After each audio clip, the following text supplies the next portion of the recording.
종말론 사무소 출판부에서 신간이 나왔습니다. 책 이름은 9월의 마가복음이고요. 왜 9월인지는 책 머릿말에서 확인하실 수 있습니다. 마가복음 원문을 보고 제가 번역한 것을 모아서 출간했고 마가복음 전장을 다루고 있습니다. 늘상 익숙하면서도 시원하게 이해되지 않았던 복음서를, 특히 마가복음을 아주 낯설게 읽도록 돕는 번역입니다. 이단의 끄떡없는 마가복음 강의와 함께 연동되고요. 종이책은 북쿠크와 전국 유명 인터넷 서점에서, 그리고 전자책은 네이버 스마트 스토어에서 만나보실 수 있습니다. 설명란의 링크를 참조해주세요. 여러분, 이 사람 누구냐면 유재열이라는 사람입니다. 유재열 씨라는 사람인데 1970년대 장막성전이라는 신흥 종교의 교주입니다. 이렇게 장막성전이 보이죠. 과천에 있었던 데인데, 그런데 이 유재열 씨가 아주 어린 나이에 뭐라고 사람들에게 말했냐면, 내가 환상 봤다. 어떤 환상이냐면 지구가 피 흘리는 환상을 봤다. 그래서 1969년에 전쟁으로 세상이 멸망할 거니까 내 말을 들어라. 이렇게 혹세무민했던 게 있습니다. 이게 1969년이었고요. 이 사람 누구냐면 젊은 날의 이만희 씨입니다.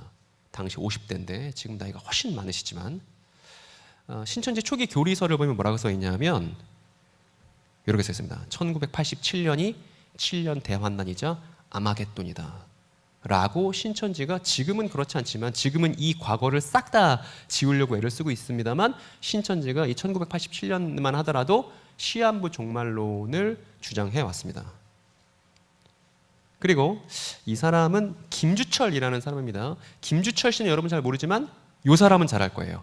장길자 씨거든요. 여자 하나님이라고 하는. 그때는 하나님의 교회가 풀 네임이 이러했습니다. 새언약 6월절 하나님의 교회. 여기서 1988년을 뭐라고 얘기했냐면, 이때 세상이 종말이니까 안상홍을 하나님이라고 믿어야 한다라고 주장했던 게 1988년입니다. 이게 여러분 우리 한국 근현대사 속에 있었던 사건들이죠. 여러분 이제 또 이런 얘기하는 데 있어서 빠질 수 없는 사건 하나를 제가 뉴스 영상을 하나 첨부해왔거든요. 한번 보시기 바랍니다. 이제 2시간 남짓이면 그동안 큰 사회적 파문을 일으켰던 이른바 휴거, 공중 들림이 과연 일어날런지 그 여부가 가려지게 됐습니다만, 휴거를 믿는 종말론 교회에서는 지금 막바지 휴거맞이 예배를 준비해 놓고 있습니다. 송재우 기자가 지금 현장에 나가 있습니다. 송재우 기자, 그곳 다미선교회 총본부 지금 표정이 어떻습니까? 예, 이곳 서울 성산동의 다미선교회 본부에는 지금 조금 전인 9시부터 마지막 휴거 예배에 들어갔습니다. 그리고 주변에는 구경 나온 수백 명의 주민들로 일대 혼잡을 빚고 있습니다. 오늘 휴거 예배는 휴거 예정 시한인 자정까지 계속될 예정인데, 지금은 일부 순서로 찬양 예배를 갖고 있습니다. 외부인의 출입을 막고 있어서 안의 상황을 알 수는 없지만은 지금 밖에까지 커다란 찬송 소리가 들려나오고 있습니다. 종말론 교회 중에서 교세가 가장 큰 이곳 다미선교회는 오늘 밤 7시쯤부터 1,500여 명의 신도들이 속속 입장을 마쳤습니다. 신도들은 지도부 측에서 전달한 휴거 행동 지침을 따른 탓인지 간단한 소지품 외에는 간소복 차림을 하고 입장을 했습니다. 네, 있을지도 모를 불상사에 대비해서 그곳에도 지금 경찰이 배치가 돼 있죠. 네, 이곳에는 구급차와 소방차 그리고 400여 명의 경찰들이 만일 사태에 대비해서 배치되어 있습니다. 그렇지만은 아직까지 이렇다 할 사항은 벌어지지 않고 있습니다. 나이 지긋한 노인들과 어린 소년 소녀들, 그리고 엄마의 등에 업힌 갓난아이까지 가족 단위의 모습이 많이 눈에 띕니다. 같이 가세요. 엄마 울지 마. 자, 여러분들 여기 말이죠. 자신을 말리기 위해 나온 어머니를 달래는 아들의 모습도 보입니다.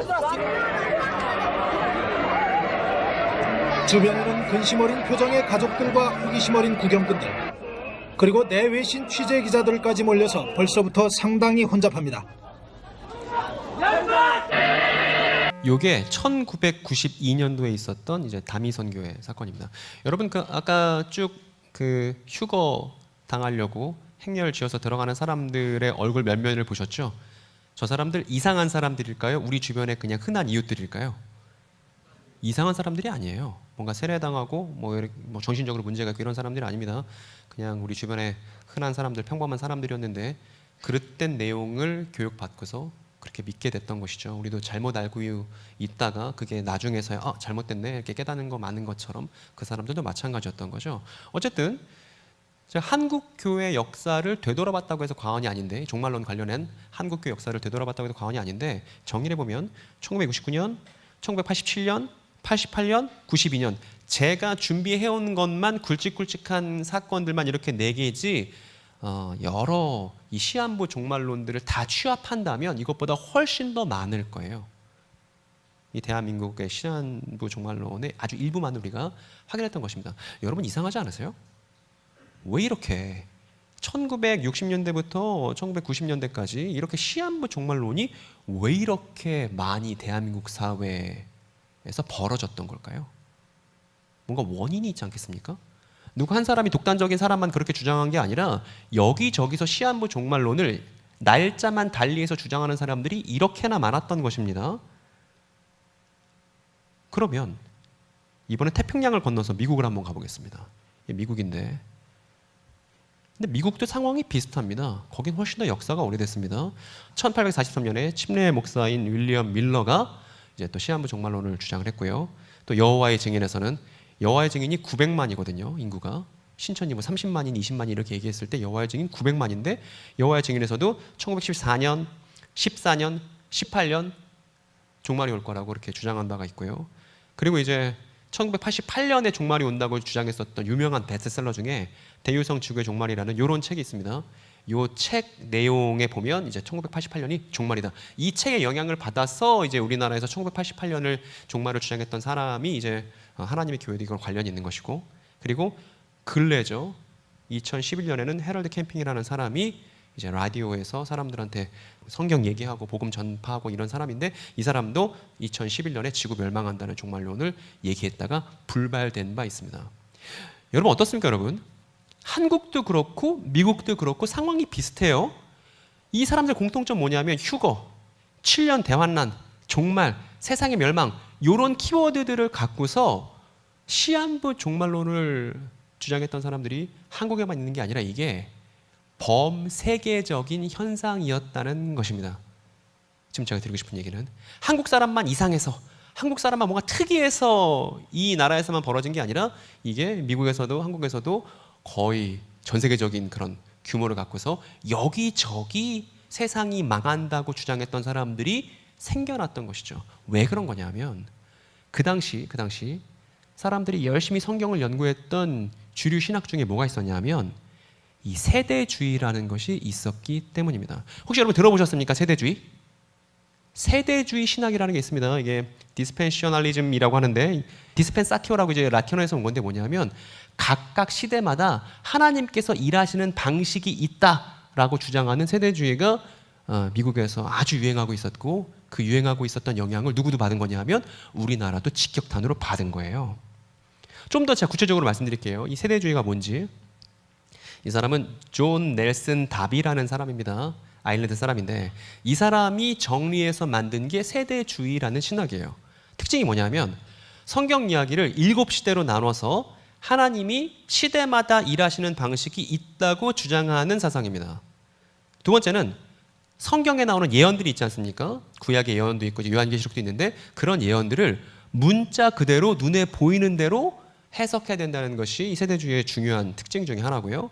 또 하나는 이 예언 내용이 현존하는 이스라엘 국가와 유대인들의 운명에 아주 중요한 초점이 맞춰집니다.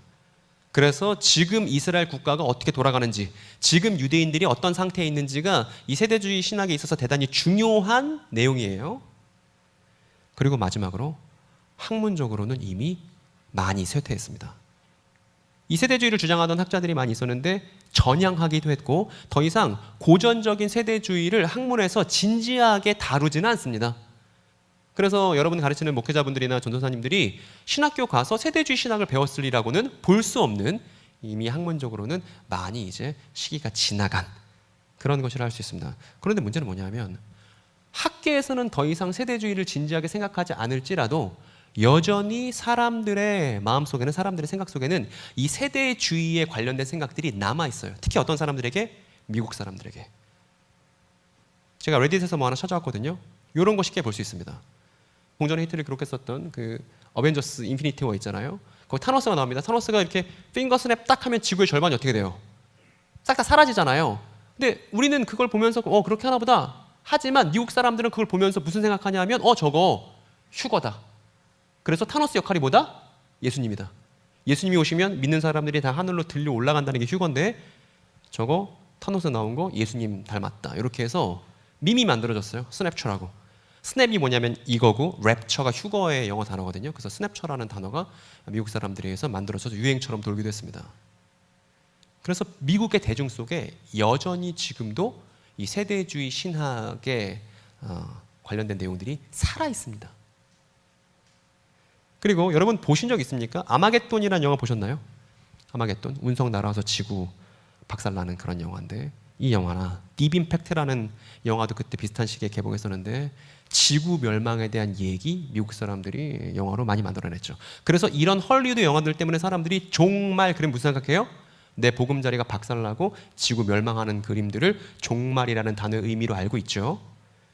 그리고 아예 예수 믿는 사람들은 다 어느 날 지상에서 사라지고 하늘로 올라간 다음에 남아있는 믿지 않은 사람들이 지구에서 개고생하는 영화를 만들기도 했습니다. 이거 원래 소설로도 있는데 레프트 비하인드라고, 이것도 엄청나게 히트를 기록했었던 그런 소설이 있죠. 여러분 이 구절 보이십니까? 제가 한번 읽어볼게요. 그날 환난 후에 즉시 해가 어두워지며 달이 빛을 내지 아니하며 별들이 하늘에서 떨어지며 하늘의 권능들이 흔들리리라 라는 구절이 마태복음 24장에 있습니다.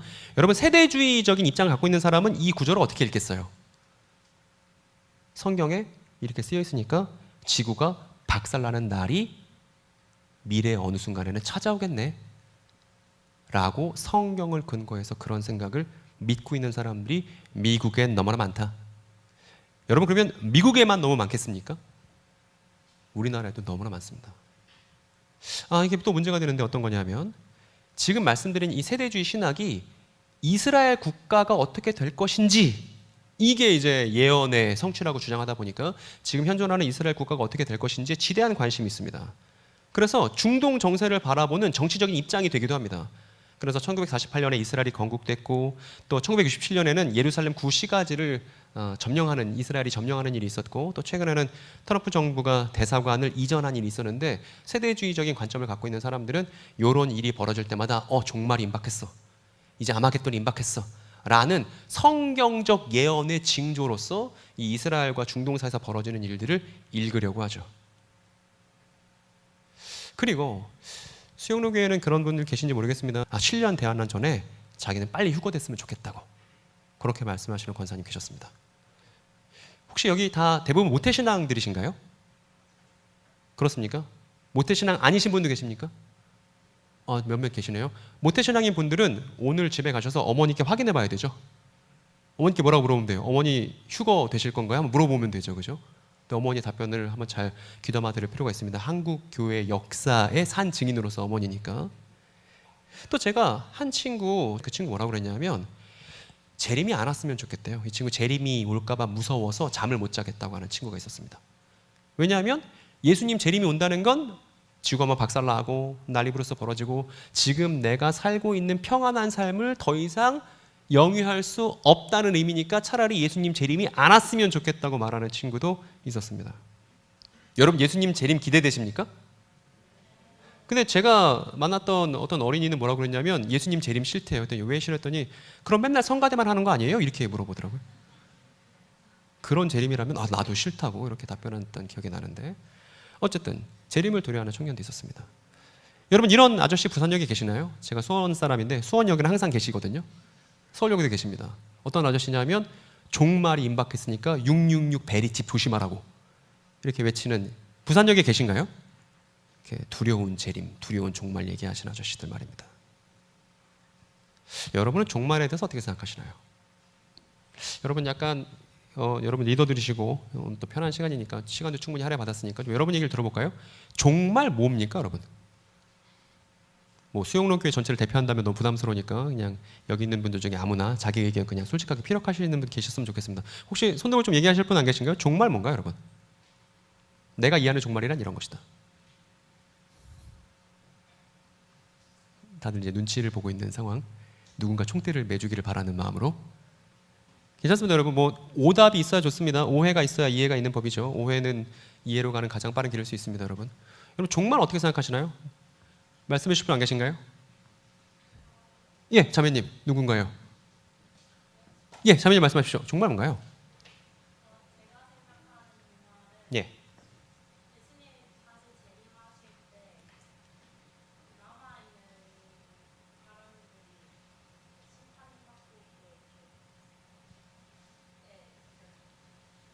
그러니까 예수님 재림하실 때가 종말이고 그때 이제 남아있는 사람들이 심판받게 되는 그런 일들이 종말에 벌어질 것이다. 이런 내용이죠. 좋습니다. 혹시 다른 분 또 계십니까? 자매님 잘 말씀해 주신 거예요. 그렇게 표현하신 게 큰 용기고 또 그렇게 얘기해야 또 기억도 오래 남으니까. 다른 분들은요? 종말 이런 것이다. 난 이렇게 생각한다. 네, 형제님.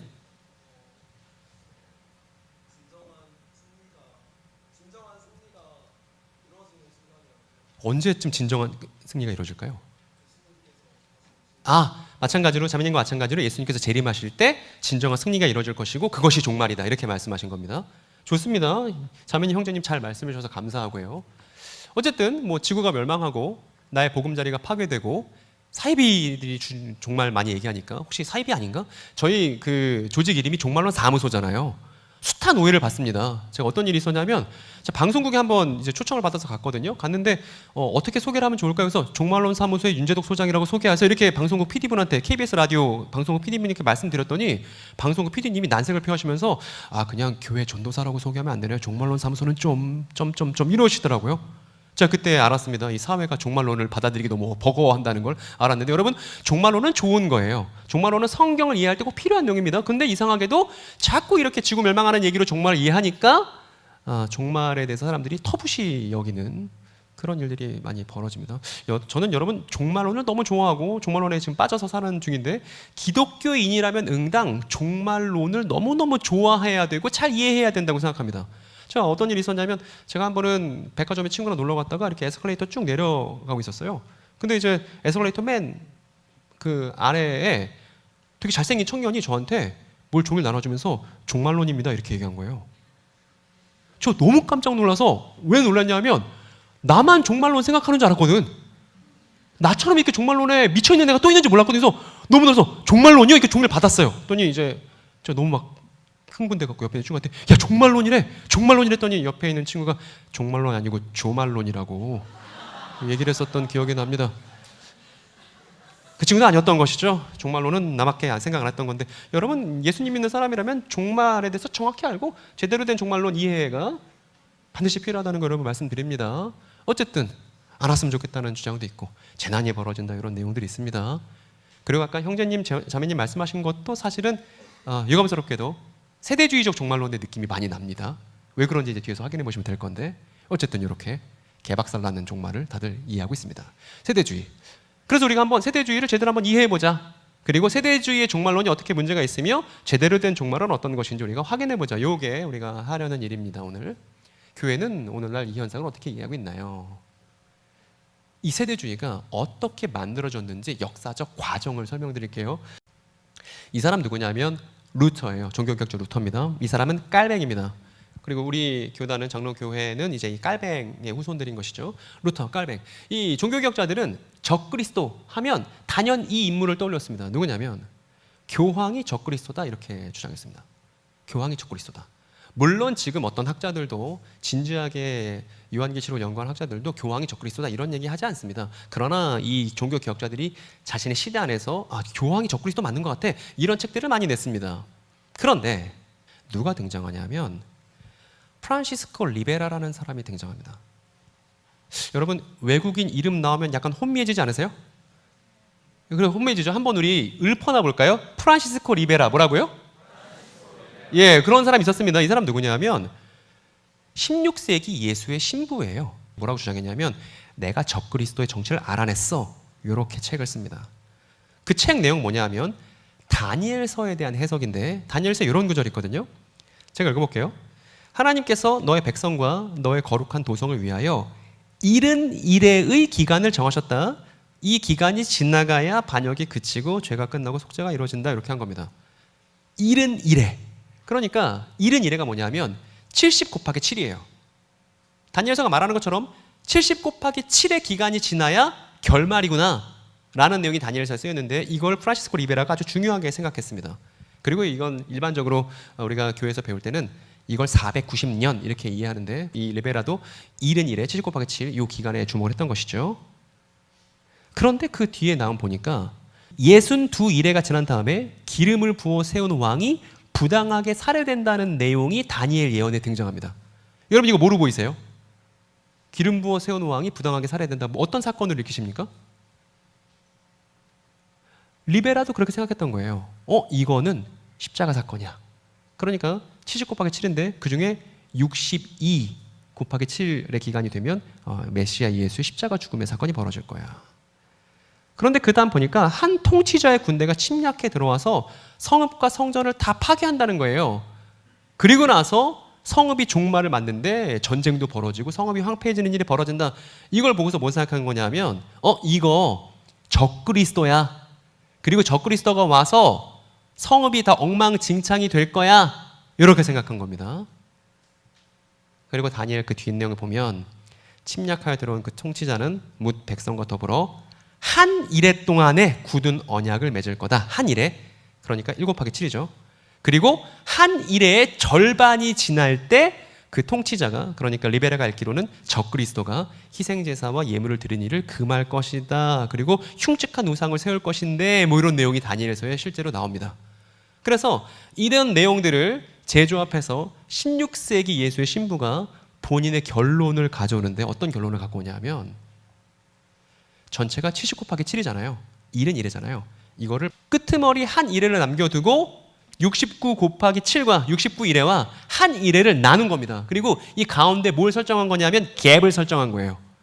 이 다니엘서 예언은 69 일회에 대한 얘기를 하고서 한참 시간이 공백이 있고 나서 맨 마지막 최종 국면 한 일회에 대한 것이 우리의 미래로 남겨져 있다. 그래서 예수님은 이미 이 69일에 동안 십자가에 달려 돌아가셨고 이 마지막에 뭐가 있냐면 적그리스도가 출현하고 성읍이 엉망진창 박살이 나는 이 일이 우리의 미래에 놓여 있다라는 주장을 최초로 한 사람이 이름이 뭐라고 여러분? 그렇죠. 프란시스코 리베라라는 사람이 이 내용을 처음 얘기했다는 것입니다. 무슨 내용 말하고 싶어서? 이렇게 말하고 싶어서. 당시 종교개혁자들이 뭐라고 그랬어요? 적그리스도 교황이야. 그런데 이 사람 예수의 신부잖아요. 가톨릭 사람이잖아요. 그게 싫었던 거예요. 그래서 아니야. 교황 아니고 적그리스도는 7년 대환란과 함께 미래에 나타날 사람을 말하는 거야 라고 종교개혁자들과 다른 입장의 다니엘서 해석을 갖고 왔단 말입니다. 그러고 나서요. 여러분 이 사람은 토마스 브라이트만이라는 사람입니다. 이 사람 뭐라고 주장했냐면 이제 영국 사람인데 아니 성경을 그렇게 본인 입맛대로 해석하면 되나? 이 사람은 역사를 중요하게 생각했던 사람이고 이 사람이 쓴 요한계시록 주석이 대단히 그 당시에 많이 읽히던 책이었습니다. 이 사람이 뭐라고 주장했냐면 나름대로 본인의 역사의 흐름이 있었던 거예요. 초대교회가 있고 로마 국교 시절이 있고 교황 시절이 있고 가톨릭이 부패했는데 종교개혁 직전까지 도덕적으로 타락하다가 마침내 종교개혁이 벌어졌는데 지금 내 시기인 16세기 영국 오니까 내가 지금 이렇게 존재한다라는 쭉 교회 초대교회부터 시작해서 본인의 이르는 역사관이 있었던 겁니다. 그런데 이 사람이 역사적으로 이해된다고 그렇게 얘기했잖아요. 그게 무슨 뜻이냐면 요한계시록을 보면 7교회가 등장해요. 7교회. 에베소 교회, 서머나 교회, 버가모, 두아디라, 사데, 빌라델비아, 라오디게아 이런 7교회들이 등장하는데 이 옛날 사람, 토마스 브라이트만이라는 옛날 사람은 본인이 살아오던 역사, 본인까지 이어졌던 그 역사의 시간이 7개의 초대교회와 맞물린다고 생각했던 사람입니다. 그래서 에베소 교회의 시대, 서머나 교회의 시대, 버가모 교회의 시대 이렇게 각각 요한계시록 2, 3장에 나오는 7교회에 상응하는 시대들에 따라서 초대교회 이후 역사가 이어졌다고 주장해 온 거예요. 여러분, 청년 여러분, 들어보시기에 이것 합당한 해석이에요? 아니에요? 합당하지 않습니다, 여러분. 이게 자의적인 본인의 어떤 판단인 것이죠. 그래서 이 사람이 역사는 그 7교회에 따라서 7시대로 읽어야 하는 거야라는 주장을 폈던 사람이 토마스 브라이트만입니다. 그리고 이 사람은 본인의 시대를 무슨 시대라고 생각한 거예요? 라오디게아 교회 시대가 지금 우리 시대야 이렇게 이해한 겁니다. 왜냐하면 여러분 라오디게아 교회에게 예수님께서 뭐라고 말씀하시는지 요한계시록의 3장에 보면 나와 있는데 뭐라고 말씀하시냐면 이렇게 말씀하세요. 네가 이렇게 미지근해서 뜨겁지도 않고 차지도 않으니까 나는 너를 입에서 뱉어버리겠다. 너 미지근한 신앙 갖고 있어? 이렇게 힐난하시는 부분이 이 라오디게아 교회에 대한 예수님의 발언입니다. 근데 여러분 이 토마스 브라이트만이라는 신학자가 왜 라오디게아 교회 시대를 자기의 시대라고 이해했을까요? 왜 16세기 영국이 이 라오디게아 교회 시대라고 생각했을까요? 본인이 보니까 종교개혁이 일어난 지 100년밖에 안 됐는데 사람들의 신앙이 어떤 것 같아요? 뜨뜻미지근한 것 같은 거예요. 그러다 보니까 지금 우리가 라오디게아 교회 시대를 살고 있네라고 성경의 입장을 본인의 입장처럼 지금 사용해서 시대를 7개로 토막을 냈다는 것입니다. 이게 16세기 영국에서 벌어졌던 겁니다. 여러분 지금 이거 왜 하나 싶을 겁니다. 근데 잘 따라오세요. 뒤에 결말이 있으니까. 여러분 이 사람들은 어떤 사람들이냐면 제5왕국파라는 사람들입니다. 제5왕국파. 다니엘에 보면 5개의 왕국이 등장합니다. 5개의 왕국. 하나는 사자와 같은 짐승이 다스리는, 두 번째는 사람을 잡아먹는 곰 짐승으로 표현된 왕국이 등장하고, 그 다음에 머리가 4달린 표범, 그 다음에는 쇠로 된 이빨을 갖고 있는 그런 이스라엘 사람들을 괴롭게 하는 왕국들이 등장하다가 최종적으로 5번째 왕국이 뜨인 돌의 나라, 인자의 나라라고 하는 최종적인 나라가 5번째에 나옵니다. 그런데 이 제5왕국파라는 사람들은 어떤 사람들이냐면 이 4가지 왕국이 우리의 지금 현실이고 미래가 되면 5번째 이 완전한 나라가 도래하게 될 거야 라고 미래에 5번째 왕국이 도래할 것에 최선을 다해서 믿고 전쟁까지 벌였던 사람들이 이 제5왕국파라는 사람들이에요. 그리고 이 사람들뿐만 아니라 당대 신학을 연구하던 사람들 중에 어떤 사람도 있었냐면 조셉 미드라는 사람이 제5왕국 올 거야, 뜨인 돌의 나라가 아직 오지 않았는데 올 거야 이렇게 주장하기도 했고, 또 로버트 메이틴이라는 신학자는 뭐라고 말하냐면 우리가 지금 너무나 고통 속에 있으므로 5번째 나라가 왔다고 말할 수는 없어. 그러니까 이 5번째 나라, 최종적인 나라는 미래에 반드시 올 거야 라고 주장했던 영국의 신학자들이 있었습니다. 여러분 지금 15세기부터 15세기, 16세기, 17세기 유럽 상황을 지금 보고 있는데 이 16, 17세기의 유럽 상황이 어땠냐면 전쟁 때문에 너무나 힘든 상황이었습니다. 그렇기 때문에 미래에 뭔가 희망이라도 필요했었던 그런 상황으로 이해가 되는데, 정리해보면 낭트 칙령이라고 종교적 관용을 베푸는 정책이 프랑스에서 있었습니다. 그런데 이게 끝나버려요. 1685년에. 그래서 이때부터 개신교인들이 막 망명하고 이렇게 되는데, 이 사이에 어떤 일들이 있었냐면 독일에서는 30년 전쟁이 있었습니다. 30년 동안 가톨릭 사람들과 개신교 사람들이 박터지게 싸우고 서로 죽이고 나면 나무에 시체 매달고 막 이런 일들이 있었죠. 그리고 그 사이에 뭐가 있었냐면 잉글랜드 내전이 있었습니다. 그래서 잉글랜드 내전이 찰스 1세를 끝내 처형하고 크로멜 정부가 이제 들어서는 일이 이 사이 영국이 있었죠. 그러니까 이 16세기, 17세기 유럽은 개판 5분 전이었던 상황입니다. 그런데 여기 지금 화살표로 표시한 이 부분에 또 어떤 일이 있었냐면 이 사람이 올리버 크로멜인데, 이 올리버 크로멜에게 아주 중요한 역할을 했었던 사람이 있습니다. 이 사람 누구냐면 랍비인데요. 므낫세 벤 이스라엘이라는 랍비입니다. 므낫세 벤 이스라엘. 이 사람이 왜 중요하냐면요, 이 므낫세 벤 이스라엘이라는 사람 때문에 올리버 크로멜의 영국 정부에서 유대인들을 영국에 들어와서 살 수 있도록 허용하는 일이 있거든요.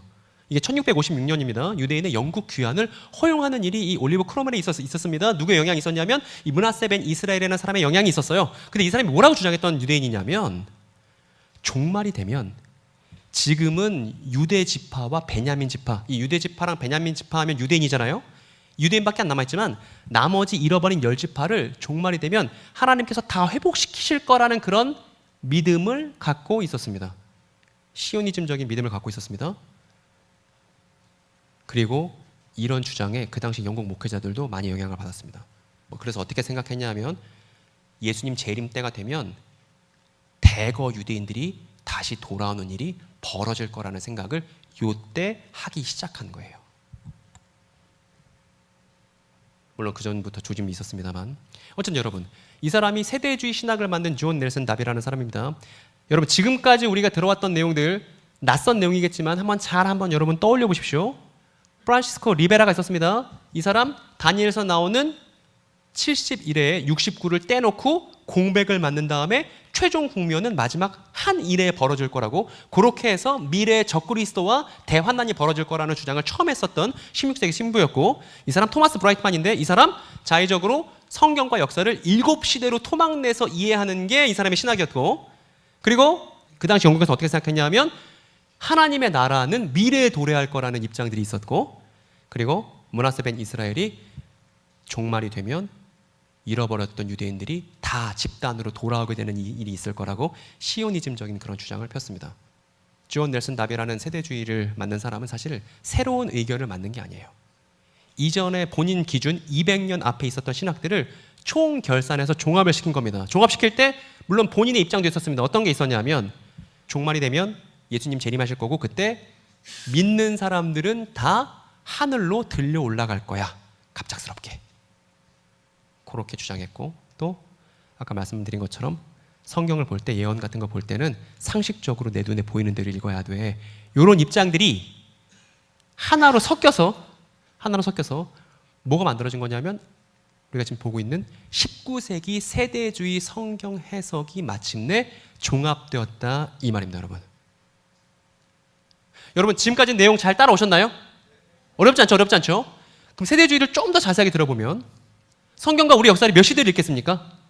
그렇죠. 토마스 브라이트만의 영향을 받아서 7시대를 읽겠죠. 무죄시대, 양심시대 이런 거 몰라도 됩니다. 7시대 정도만 알면 됩니다. 인간정부시대, 약속시대, 율법시대. 그런데 이제 예수님을 통해서 교회가 구원받는 은혜시대, 맨 마지막 천년왕국. 그런데 요 앞에 69 이래가 있고 맨 마지막 최종 국면에 한 이래를 남겨놓는 이 해석이 이 존 넬슨 다비의 세대주의 신학에도 적용이 됩니다. 그리고 앞에 있는 건 중요하지 않아요. 뒤에 있는 결말이 중요한 거예요.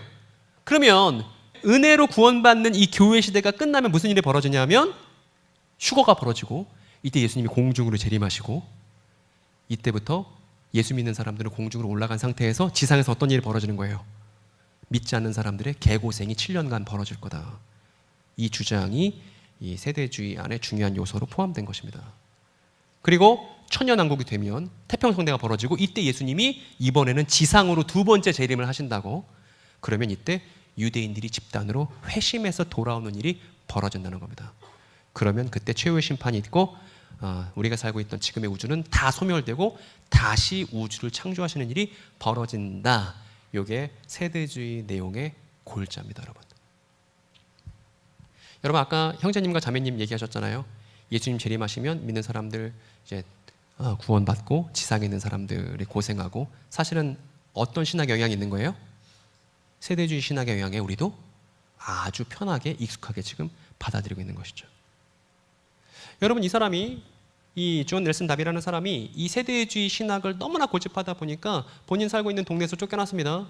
그런데 이 사람이 어디로 갔냐면 미국으로 갔습니다. 근데 미국은 그 당시에 어떤 상황이었냐면 남북 전쟁 시절이었어요. 전쟁으로 사람들이 고생하고 있던 시절이었습니다. 그러다 보니까 사람들이 미래에 7년 대환란이 있고 그러고 나서 하나님의 통치가 완성된다는 이 세대주의 신학에 미국 사람들이 아주 열정적으로 반응하기 시작했던 거예요. 그래서 미국의 이 존 넬슨 다비의 신학이 확산되기 시작합니다. 이때 이 세대주의 신학을 적극적으로 받아들였던 사람들 중에 누가 있냐면 드와이트 무디라는 사람이 있습니다. 드와이트 무디. 그리고 또 어떤 사람이 있냐면 드와이트 무디는 유명한 미국의 복음 전도자예요. 이 사람이 왜 중요한지 뒤에 보게 될 텐데. 그리고 또 어떤 사람이 영향을 받았냐면 이 사람은 사무엘 운터마이어라는 사람입니다. 이 사람은 기독교인이 아니에요. 이 사람은 유대인입니다. 유대인인데 이 다비의 세대주의 내용이 너무 좋다고 생각했나 봐요. 어떻게 했냐면 존 넬슨 다비의 세대주의 그 신학이 들어있는 책을 편찬합니다. 스콜필드 주석 성경이라고 하는 책을, 이걸 무려 옥스포드 출판사에서 출간을 해갖고 이게 전 세계로 확산되는 일이 누구에서 벌어지냐면 시온주의자였던 사무엘 운터마이어에 의해서 이 일이 진행됩니다. 그래서 이때부터 세대주의 신학이 전 세계로 이 스콜필드 주석 성경과 함께 퍼져나가기 시작했던 거예요. 그리고 아까 제가 드와이트 무디가 아주 유명한 복음 전도자라고 했잖아요. 이 드와이트 무디가 19세기에 학생 자원 운동에 의해서 조선 선교, 학생 자원 운동을 펼쳤는데, SMV라는 학생 자원 운동을 펼쳤는데, 이때 이 드와이트 무디에게 영향을 많이 받았던 사람들 중에 선교사로 파송된 사람들이 있는데, 그 사람들이 어떤 사람들이냐면 언더드 선교사님, 아펜첼러 선교사님이 드와이트 무디에게서 배운 사람들입니다. 그럼 세대주의적인 입장이 있겠어요, 없겠어요? 그러니까 우리나라도 직접적으로 이 세대주의 종말론의 영향 아래 있었던 것이죠. 지금이야 시간이 많이 지나서 세대주의 종말론이 잘못됐다는 걸 다 알게 됐지만, 이 당시만 하더라도 어때요? 세대주의 종말론이 가장 최신 신학이었던 시절입니다, 여러분. 그래서 조선 선교가 이렇게 벌어졌고요. 여러분, 이분은 누구냐면 길선주 목사님이에요. 길선주 목사님은 평양 대붕 운동에 있어서 아주 중요한 인물이고, 우리 합동교단에서는 최초의 목회자가 됐던 아주 중요한, 우리 장로회 역사에서도 중요한 인물입니다. 근데 이 길선주 목사님이 뭐라고 주장했냐면 2002년이 되면 예수님의 재림이 있을 거라고 주장했습니다. 여러분, 2002년에 예수님 재림이 있었나요? 뭐가 있었습니까? 월드컵이 있었습니다. 그러니까 잘못된 내용이었지만, 물론 훌륭하신 분이지만, 우리의 신앙에 있어서 아주 중요한 선배님이지만, 그럼에도 불구하고 종말론에 있어서는 그릇된 내용, 그릇된 사상을 갖고 있었다는 거죠. 여러분, 이분 얼굴을 모르는 젊은 세대들이 많더라고요. 레전더리한 인물인데 누군지 아십니까? 조윤기 목사님이에요. 근데 조윤기 목사님도 세대주의의 영향을 많이 받으신 분이에요. 그래서 뭐라고 주장했냐면 1998년에 휴거가 있을 것이라고 1984년 설교에서 그렇게 언급했습니다. 무슨 얘기예요, 그러니까? 존 넬슨 다비가 종합했었던 그 지난 200년의 다비를 기준으로 해서, 그 시대를 기준으로 해서 200년 동안 있었던 신학들을 잘 종합해서 세대주의 신학이라는 것이 정초되었습니다. 이것이 미국 전역에 남북전쟁이 있을 때 퍼져나갔고, 이게 어디까지 영향을 미친 거예요? 우리나라에도 영향을 미친 거예요. 그래서 세대주의 종말론이 미국에도 그렇고 우리나라에도 그렇고 너무나 익숙하게 된 데는 이런 과거의 원인들이, 사연들이 있었다는 것입니다. 그래서 세대주의는 한국교회 역사와 함께 왔습니다. 여러분, 그러면 지금은 세대주의 종말론이 한국교회 안에서 사라졌을까요? 어떻게 생각하십니까? 제가 영상 하나 갖고 왔거든요. 한번 영상 한번 보시기 바랍니다. 이제 여러분 분별할 수 있습니다. 제가 교육했던 효과가 있을 거니까 잘 분별할 수가 있어요. 듣고서 한번 판단해 보세요. There is misunderstanding here. 여기서 신학자들이고 교수들이고 다 성경학자들이 여기서 착신상이 Whether it's biblical. 그러니까 69일에와 한일의 사이에는 이방인의 때가 있다는 거예요. So in between the 69 무슨 and the 때가? 1 week, there's a time of the Gentiles. 지금도 이가 이방인의 때야. And 지금 even 현재 right now, 우리가 this 이방인의 is the 때거든. time of the Gentiles. 아멘. Amen. 그게 지금 거의 2000년이 지나고 있어요. 어떻습니까, 여러분? 지금 누군지 아시나요? 전광훈 씨예요. 근데 전광훈 씨가 지금 사람들에게 가르치고 있는 종말론은 정확히 뭐예요? 세대주의 종말론인 것이죠. 근데 아까 앞에 뭐라고 그랬죠? 뭐 성경학자들이고 신학자건 다 착시 현상을 일으켰고 자기는 진실을 알고 있다고 얘기하잖아요. 그리고 설명한 게 뭐예요? 세대주의 종말론에 입각해서 지금 사람들을 가르치고 그 사람의 활동이 이 종말론의 입장에서 결정되는 내용들이라는 걸 확인할 수 있죠. 하나만 제가 영상 클립 갖고 왔는데 이것도 한번 봐보세요.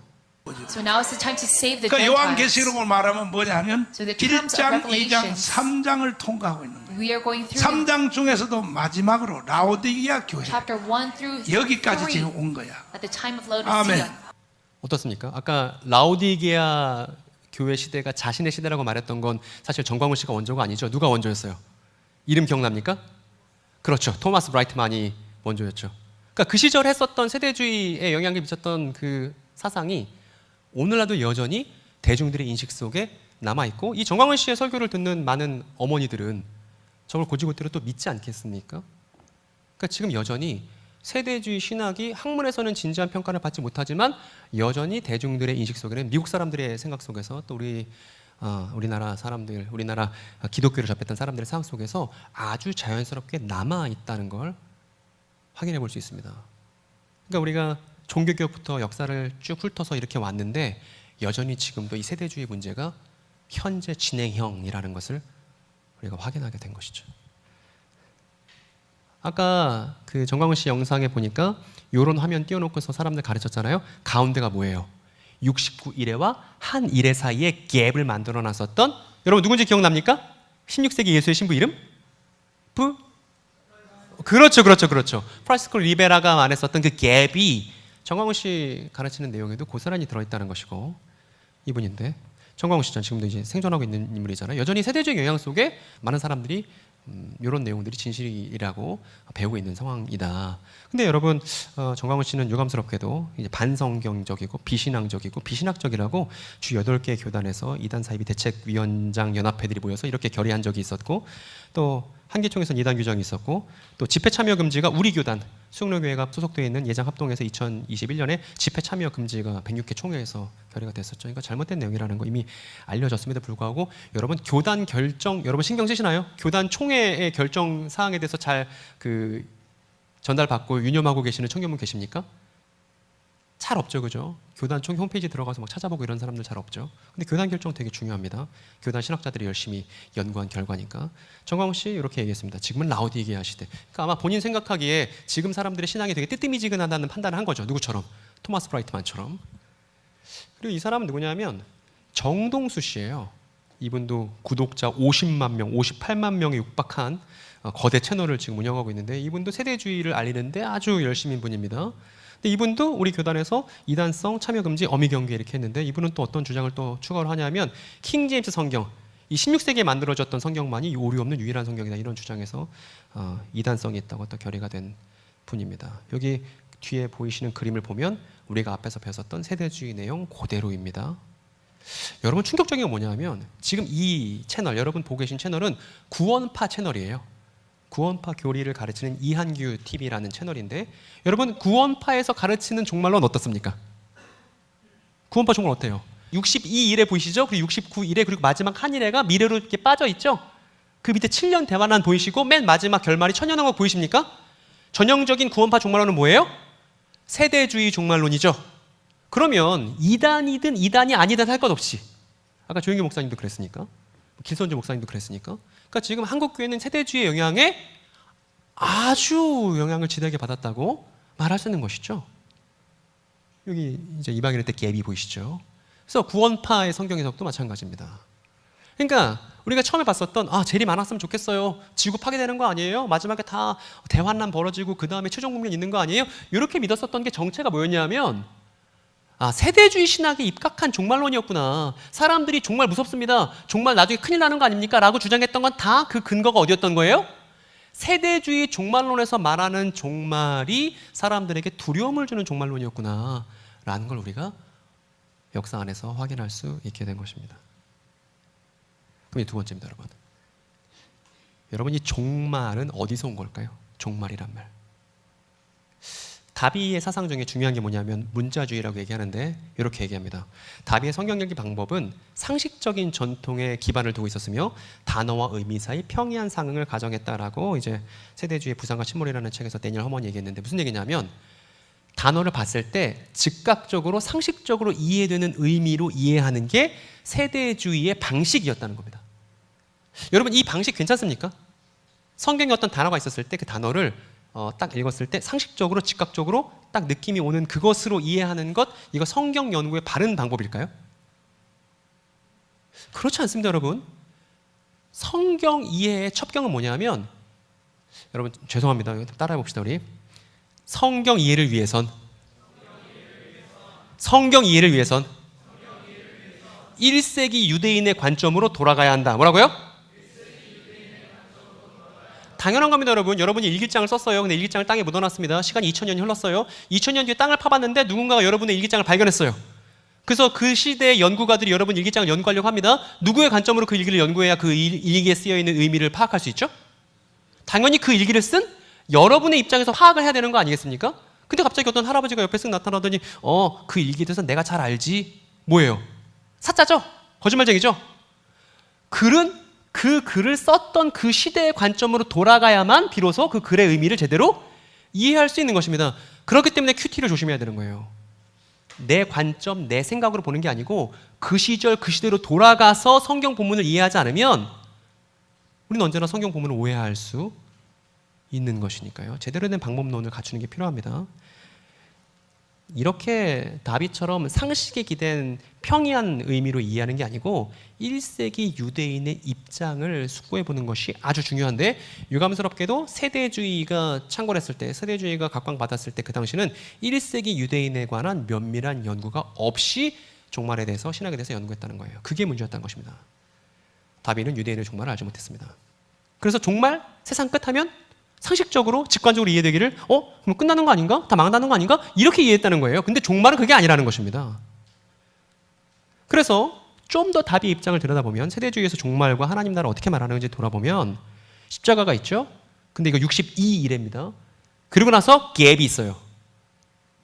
이 갭을 여러 가지 명칭으로 부릅니다. 세대주의에서 이방인의 때라고 부르기도 하고, 교회 시대라고 부르기도 하고, 은혜 시대라고 부르기도 하는데, 마지막 한 이래가 남고 한 이래 동안 뭐가 벌어져요?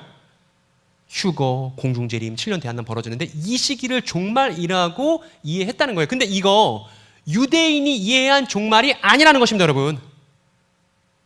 유대인의 관점으로 성경을 읽어야 되는데, 1세기 유대인의 입장이 돼야 성경을 제대로 읽을 수 있는데, 이거 1세기 유대인의 입장이 조금도 반영되지 않았던 16세기 유럽인의 관점으로 본 성경이기 때문에 문제가 된다는 것입니다.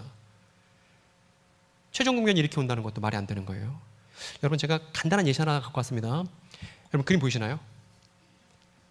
만약에 이 그림을 미국 사람이 봤다고, 한국 문화에 대해서 전혀 모르는 미국 사람이 이 그림을 봤다고 생각해 봅시다. 요 지금 제비 다리에 붕대가 감겨 있거든요. 붕대가 감겨 있는 이 제비의 의미를 이 미국 사람이 알겠어요? 모르겠어요? 알 수가 없어요. 언제까지? 흥부와 놀부 이야기를 누군가에게 소개받기 전까지는 죽었다 깨어나도 알 수가 없는 거죠. 아마 이제 미국 사람이 이렇게 생각할 수 있죠. 이거 보고서 박씨도 불었네. 아픈데도 힘내는구나. 이럴 수 있는 거 아니겠습니까? 그 뒤에 깔려있는 서사를 모르기 때문에 상징에 대해서, 대상에 대해서 충분히 오해할 수 있는 예시를 한번 만들어 본 건데, 여러분 납득이 되시죠? 그러면 이 친구에게 해줘야 될, 이 미국 사람에게 해줘야 될 건 뭐냐면, 저 박씨를 물고 있고 다리에 붕대를 하고 있는 제비를 이해하려면 흥부와 놀부 이야기를 알아야 돼. 그래야 저걸 제대로 이해할 수 있어. 이렇게 해주는 것이죠. 그러면 이제 그 친구, 그런 거였어? 라고 이제 웃을 수 있을 겁니다. 그러니까 단어는요, 그 뒤에 그 단어가 놓여 있었던 이야기와 맥락과 사연이 있어요. 이 이야기와 맥락과 사연을 모르면 그 단어를 제대로 이해하는 거라 볼 수 없습니다, 여러분. 오히려 이 이야기가 놓여있던 이야기와 맥락과 사연을 모른 채 단어를 이해한다는 건 사이비 이단의 성경 해석을 닮아가는 것과 크게 다르지 않습니다. 그러니까 이제 제대로 이해했겠죠. 놀부 큰일 났네, 이런 생각하겠죠. 자, 성경적 예시를 하나 갖고 왔는데, 이 친구는 한국 사람이에요. 근데 이 친구에게 너 요한계시록 17장에 나오는 7머리 10뿔 짐승 알아? 이렇게 물어봤습니다. 근데 얘는 전혀 성경에 대한 배경 지식이 없는 친구입니다. 알겠어요? 모르겠어요? 알 수가 없습니다, 여러분. 알 수가 없어요. 언제까지 모를까요? 저 7머리 10뿔 짐승이라고 기록한 그 사람의 시대와 문화 안에서 그 배경이 되는 뒷이야기를 전달받기 전까지는 7머리 10뿔 짐승이 뭘 의미하는지 알 수가 없겠죠? 너무나 당연하게. 그런데 유감스럽게도 이 친구가 몰랐는데, 이제 어떤 할아버지가 나 7머리 10뿔 뭔지 알아. 너 궁금했지? 그 성경 나오니까 궁금했지? 그런데 내가 겪은 일대기와 사연을 알아야 요한계시록을 해석할 수 있는 거야. 그거를 우리가 실상이라고 불러. 요렇게 썼던 할아버지가 누구예요? 이만희 씨예요. 그럼 여러분, 한국에서 20만 대는 30만 대는 무수한 사람들이, 심지어 신천지를 겪고 탈퇴한 사람들은 더 많은데, 그렇게 많은 사람들이 이만희 씨의 성경 해석에 설득되었다면, 그게 세뇌나 이런 게 아니라 그 이만희 씨의 잘못된 성경 내용에 설득되었다면 언제만 그게 가능한 것이냐면, 요한계시록의 백그라운드 스토리를 몰랐을 때만 이런 근거 없는 가짜 소문이 횡행할 수 있는 거죠. 그럼 여러분, 왜 대한민국 사회의 사이비 이단이 이렇게 범람했습니까? 대한민국 사회 이렇게 사이비 이단이 범람한 원인이 뭐예요, 여러분? 성경에 나오는 이야기의 백그라운드 스토리를 누군가가 전달했으면 그런 일이 안 일어났을 거 아닙니까? 그럼 성경에 나오는 그 대상들에 대한 뒷이야기를 누가 지역사회에 공론화 했어야겠어요, 여러분? 누굽니까, 여러분? 우리 옆에 있는 형제자매에게 얘기합시다. 네가 했어야지. 빨리 얘기하세요. 네가 했어야지. 우리가 교회인데, 이 한 권의 책이 우리의 책인데 우리가 했어야지. 근데 교회가 그걸 못했단 말입니다. 요한계시록 제대로 이해하고 있는 청년 만나기가 어렵단 말입니다. 그러다 보니까 이 성경 내용에 대한 백그라운드 지식이 지역사회 전무한 채, 심지어 어디도 없는 채, 모태신앙으로 자라서 20년 동안 교회를 들락날락했던 그 청년도 모른 채 이 배경 지식의 결여 안에서 사이비 이단이 이렇게 지역사회에 범람할 수 있게 되었다는 것입니다. 그러니까 사이비 이단 백날 손가락질 해봐야 소용없는 거예요. 누구 잘못이니까? 교회의 잘못이니까, 우리의 잘못이니까. 그런데 이런 얘기하면 저 목사도 아닌데 그런 거 연구해야 되나요? 목사가 아닌 게 뭐가 중요해? 이 이야기를 사랑하는 성도니까 하는 거지. 이렇게 말해야 성도답다고 믿습니다. 여러분 아멘입니까? 아닙니까? 그래야 된다고 생각하는 거예요. 그러니까 공부가 필요하고 연구가 필요한 거예요. 저 아까 여기서 여러분 찬양할 때 눈물이 막 났습니다. 그 당신은 영광의 양 찬양하는데 막 눈물이 났어요. 근데 얼른 눈물 닦았습니다. 너무 감정적으로 하지 말고 올라가서 객관적인 얘기를 해야 돼. 얼른 눈물 닦고 이러고 올라왔습니다, 여러분. 저도 알아요. 그 뜨겁게 기도하고 나서 마음이 시원해지는 느낌. 하나님께 주시는 따뜻한 위로 저도 압니다. 그런데도 불구하고 지금 한국교회에 뭐가 필요하냐면 지식이 필요한 거예요. 호세아가 말했습니다. 내 백성이 뭐가 없어서 망한다고요? 지식이 없어서 망한다. 내 백성이 지식이 없어서 망하고 지식이 없는 백성들이 교회라서 지금 어디도 망하냐면 이 대한민국 사회도 망하겠습니다, 여러분. 요새 굵직굵직한 사건 벌어지는 거면 사이비 이단이 관여 안 한 데가 없어요. 왜 우리의 선량한 이웃들이, 왜 우리의 무지했던 이웃들이, 성경 내용을 전달받지 못했던 이웃들이 그런 사이비 이단에 손과 발이 돼서 이렇게 아픔을 겪고 힘든 일을 겪는 걸 교회로서 언제까지 우리가 두고 봐야겠습니까, 여러분? 이거 그만해야 된다. 여러분 혹시 저 귀멸의 칼날 좋아하시나요? 저 사실 요번에 무한성부터 본 거 아니라 원래 찐팬인데 원래 옛날부터 봐서 이제 요번부터 본 거 아니 옛날부터 봤는데 여러분 귀살떼들이 왜 싸워요? 모르는 분들 그냥 주무시고 계세요. 아는 분만 들으세요. 여러분 귀살떼가 왜 싸워요? 기부치치 무잔의 시대를 끝내야 된다는 거 아니에요? 그게 제가 요새 갖는 마음이에요. 사이비 이단의 시대를 우리가 이 시대에 끝장낸다는 마음을 갖고서 지역사회의 성경 이야기를 공론화시키는 거 누가 해야 된다? 우리가 해야 된다. 귀살떼의 심정을 갖고. 여러분 그 랭고쿠 쿄주로가 죽어나갈 때 무슨 생각했습니까? 예수님 부활 떠오르지 않았습니까? 예? 유한한 육체를 갖고서 끝까지 십자가를 지고 이 지역사회의 올바른 이야기를 공론화하기 위해서 그렇게 살아가는 거죠, 여러분. 그러니까 여러분 우리 시대에 끝장내야 됩니다. 여러분 제가 5년 전에 수영로 교회에 왔습니다. 2번 강의하고 이제 5년 만에 왔는데 그 5년 사이에 많은 일이 벌어졌습니다. 제가 그 5년 사이에 결혼도 했습니다. 못할 줄 알았죠? 오늘 못할 줄 알았어서 이제 나오는 거죠. 결혼했는데 여러분 제 친구들 다 어떤 친구들이에요? 다 이제 신천지 다니는 친구들, 뭐 이런 친구들입니다. 근데 식장에 갔는데 이제 신랑이니까 앞에 딱 쓰면 하객들이 보이잖아요. 하객들 다 어떤 친구들이에요? 야, 쟤도 신천지인데. 쟤도 신천지인데. 쟤도 신천지인데. 이렇게 지파별로 묶으면 좋겠더라고.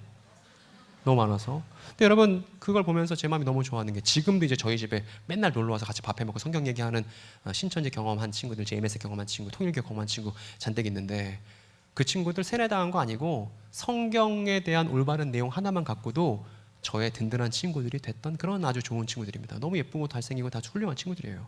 근데 그 친구들 같이 밥 먹다 보니까 이런 찬양 생각납니다. 여러분 이 찬양 아시나요? 요즘 찬송가 같은 거 청년들 잘 모를 수 있는데 이런 찬송가 있습니다. 죄인도 원수도 그 다음 가사 이런 거예요. 친구로 변한다. 이런 찬양이 있습니다.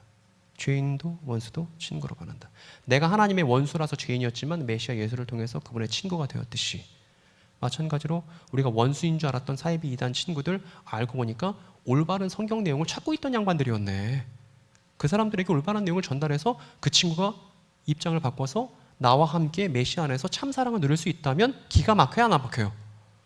우리의 인생에서 경험해야겠습니까? 안 하겠습니까? 할 수 있다. 어렵지 않다. 아저씨도 한다. 그러니까 여러분도 할 수 있다는 겁니다. 뭐만 있으면 돼요? 성경에 대한 올바른 이해만 있으면 되고 공부만 있으면 된다. 제가 예전 기억이 납니다. 예전에 무슨 일이 있었냐면 서울에 있는 3.1교회에서 연락이 왔어요. 뭐라고 연락이 왔냐면 신천지 4년차 된 대전 친구가 있대. 한번 만나주시래요. 그래서 그날 갔습니다.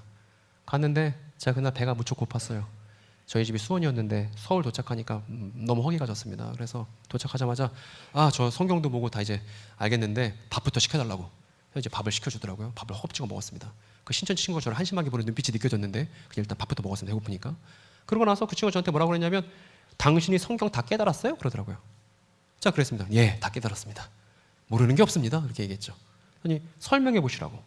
해서 어떻게 했냐면 창세기부터 요한계시록까지 무슨 스토리인지 얼기설기 A4 용지 3장 꺼내놓고서 이렇게 그려가면서 설명했습니다.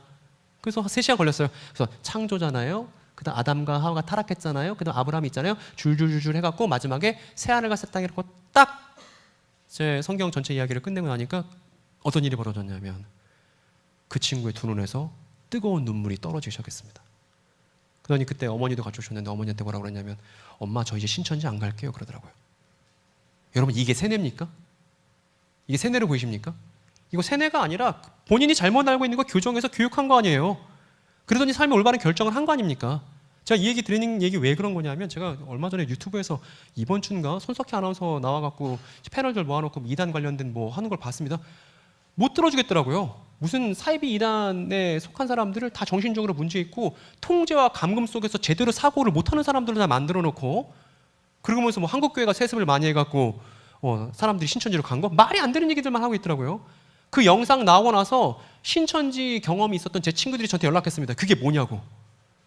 그 잘못된 내용들을 패널들에 나와서 얘기하고 있다고 저한테 성토대회를 합니다. 그런 거 아니에요. 세뇌 이런 거 아니고 성경 내용을 제대로 전달받지 못한 우리의 이웃들이다. 누가? 사이비단 경험자들이. 여러분 이 생각을 꼭 갖고 있으셔야 됩니다. 좀 있으면 이만희 씨가 죽어요. 그 전에 우리가 준비를 갖춰야 됩니다. 그 사람들에게 참된 소망을 갖출 준비를 지금 해야 된단 말입니다. 언제까지? 사이비단 교주들이 죽어나가기 전에 준비를 해놔야 그 사람들 우리가 위로할 수 있지 않겠습니까? 진실한 내용들을 갖고. 여러분 그렇게 하실 거예요? 안 하실 거예요? 하실 거예요? 안 하실 거예요? 맨날 뭐 전도가 어렵다 뭐 한다면 이런 얘기 합니다. 교회 사람들이 안 온다. 그게 무슨 얘기예요? 우리가 가면 되는데. 진실한 얘기를 꼭 가면 되는데. 하나님의 교회 아주머니를 맨날 저희 집 문 톡톡 꾸리고 여호와의 증인 아저씨들 맨날 돌아다니고 근데 참된 성경 이야기를 갖고서 그 사람들을 찾아다니는 청년들이 어딨냐 이 말입니다. 부산에서는 여러분들이 해야 된다. 여러분들이 해야 된다. 아멘 좋습니다. 어쨌든 이렇게 목사님들 말한다고요. 또 이제 강사들 말한다고. 신천지 경계 가서는 안 됩니다. 누가 몰라요? 나는 신이다만 봐도 알아 이런 건. 그게 중요한 게 아니고 교회가 겪고 있는 문제적 상황. 교회에서는 신천지 경계만 하고 가면 안 됩니다. 가면 안 됩니다 이래요. 근데 신천지는 뭐라 그래요?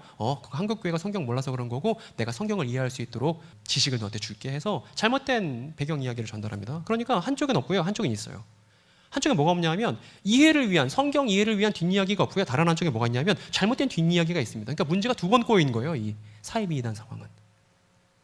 그 상황에서 연인이 친구가 가족이 성경에 대한 올바른 이해가 없어서 서로 사랑하면서도 눈물 흘리고 싸우는 일들이 지금도 전국에서 도처에 벌어지고 있다는 겁니다. 저한테 맨날 전화하시는 분들이 다 이런 분들인 거예요. 제 아들이, 제 딸이 신천지인데 어떡하죠? 뭘 어떻게 해요? 물어봐야죠. 어떻게 된 거야? 그리고 그 아이가 어떤 성경 이해를 갖고 있는지 들어봐야죠. 참된 이야기를 펼쳐서 보여줄 수 있어야죠. 권사님이라면, 장로님이라면, 집사님이라면. 근데 안 그렇단 말입니다. 왜? 한국교회 교육이 실패했기 때문입니다. 그래서 이거를 뒤집어야 돼요 지금. 그게 교회를 교회답게 하고 사이비이단 문제를 해결하는 가장 근본적인 처방인 것입니다. 어쨌든 제가 항상 말하는 거예요. 이것만 알면 성경 누구나 이해할 수 있어요. 뭘 알아야 되냐? 유대인의 역사 알고요. 율법과 예언 이야기 알면 그만이에요. 유대인에 대해서 이해를 하고 나면 1세기 유대인에 대해서 이해하고 나면 성경 아는 거 어려운 거 아닙니다. 근데 이것 때문에 이렇게 힘드셨어요. 별거 아니에요. 이렇게 하는 게 제가 그동안 해왔던 일이고 여러분들 동참하기를 바라는 바로 그 일입니다. 이제 웃을 수 있죠. 어쨌든 여러분 이제 종말에 대해서 얘기를 하고 싶은데 여러분 말이 있잖아요. 말이 현실화된다면 물론 이제 우리는 인간이니까 우리가 한 말이 무조건 현실화된다고 말할 수는 없을 겁니다만 이 말이 하나님의 말이라면 다르죠. 하나님의 말은 반드시 현실화되죠. 맞죠 여러분? 하나님의 말이니까. 그런데 종말은 어떤 뜻이냐면 이 하나님의 말씀이 안 이루어지는 것 같다가 마침내 그 말씀대로 현실화가 되면 그 현실화된 그 시기를 뭐라 불러요? 종말이라 부르는 겁니다. 여러분 이해되십니까? 하나님 말씀의 성취의 그 시기가 종말의 본 뜻이다 이겁니다. 그래서 하나님의 말씀은 다 종말론적이다 이렇게 말할 수 있습니다. 끝에 대한 얘기가 아니에요. 종말은 끝에 대한 얘기만 하는 게 아닙니다. 하나님의 말씀이 현실이 되는 얘기가 종말에 대한 얘기인데 퀴즈를 하나 내보겠습니다. 여러분 종말이라는 말이 성경에서 가장 먼저 등장하는 대목은 어디일까요?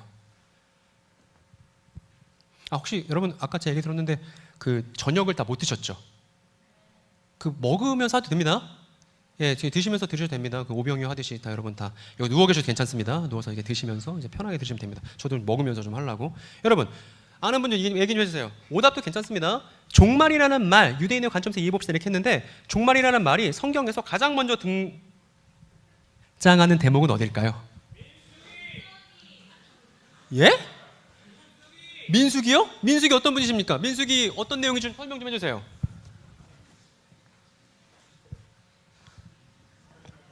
어떤 형제 민수기 여자 이름이에요? 여자친구 이름인가? 왜 민수기예요? 민수기 어디예요? 무슨 내용이에요? 민수기까지만. 예. 너무 답변이 자신감 넘쳤기 때문에 안 들어볼 수가 없었어. 민수기 왜 종말 처음이에요? 어디예요?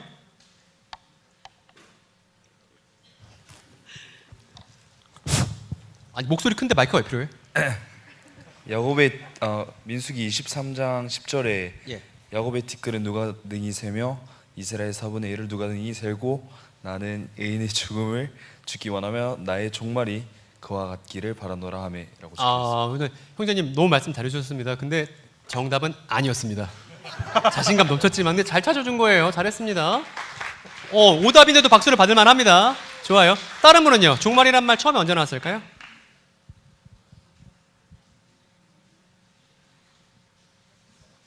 저 생각해보니까 저 열차가 8시네 빨리 가겠다. 여러분 제가 얘기할게요. 여러분 종말이란 말이 종말이라는 말이 성경에서 가장 처음 등장하는 대목은 민수기 좋은 시도였습니다만 그것보다 훨씬 더 앞쪽에 있습니다.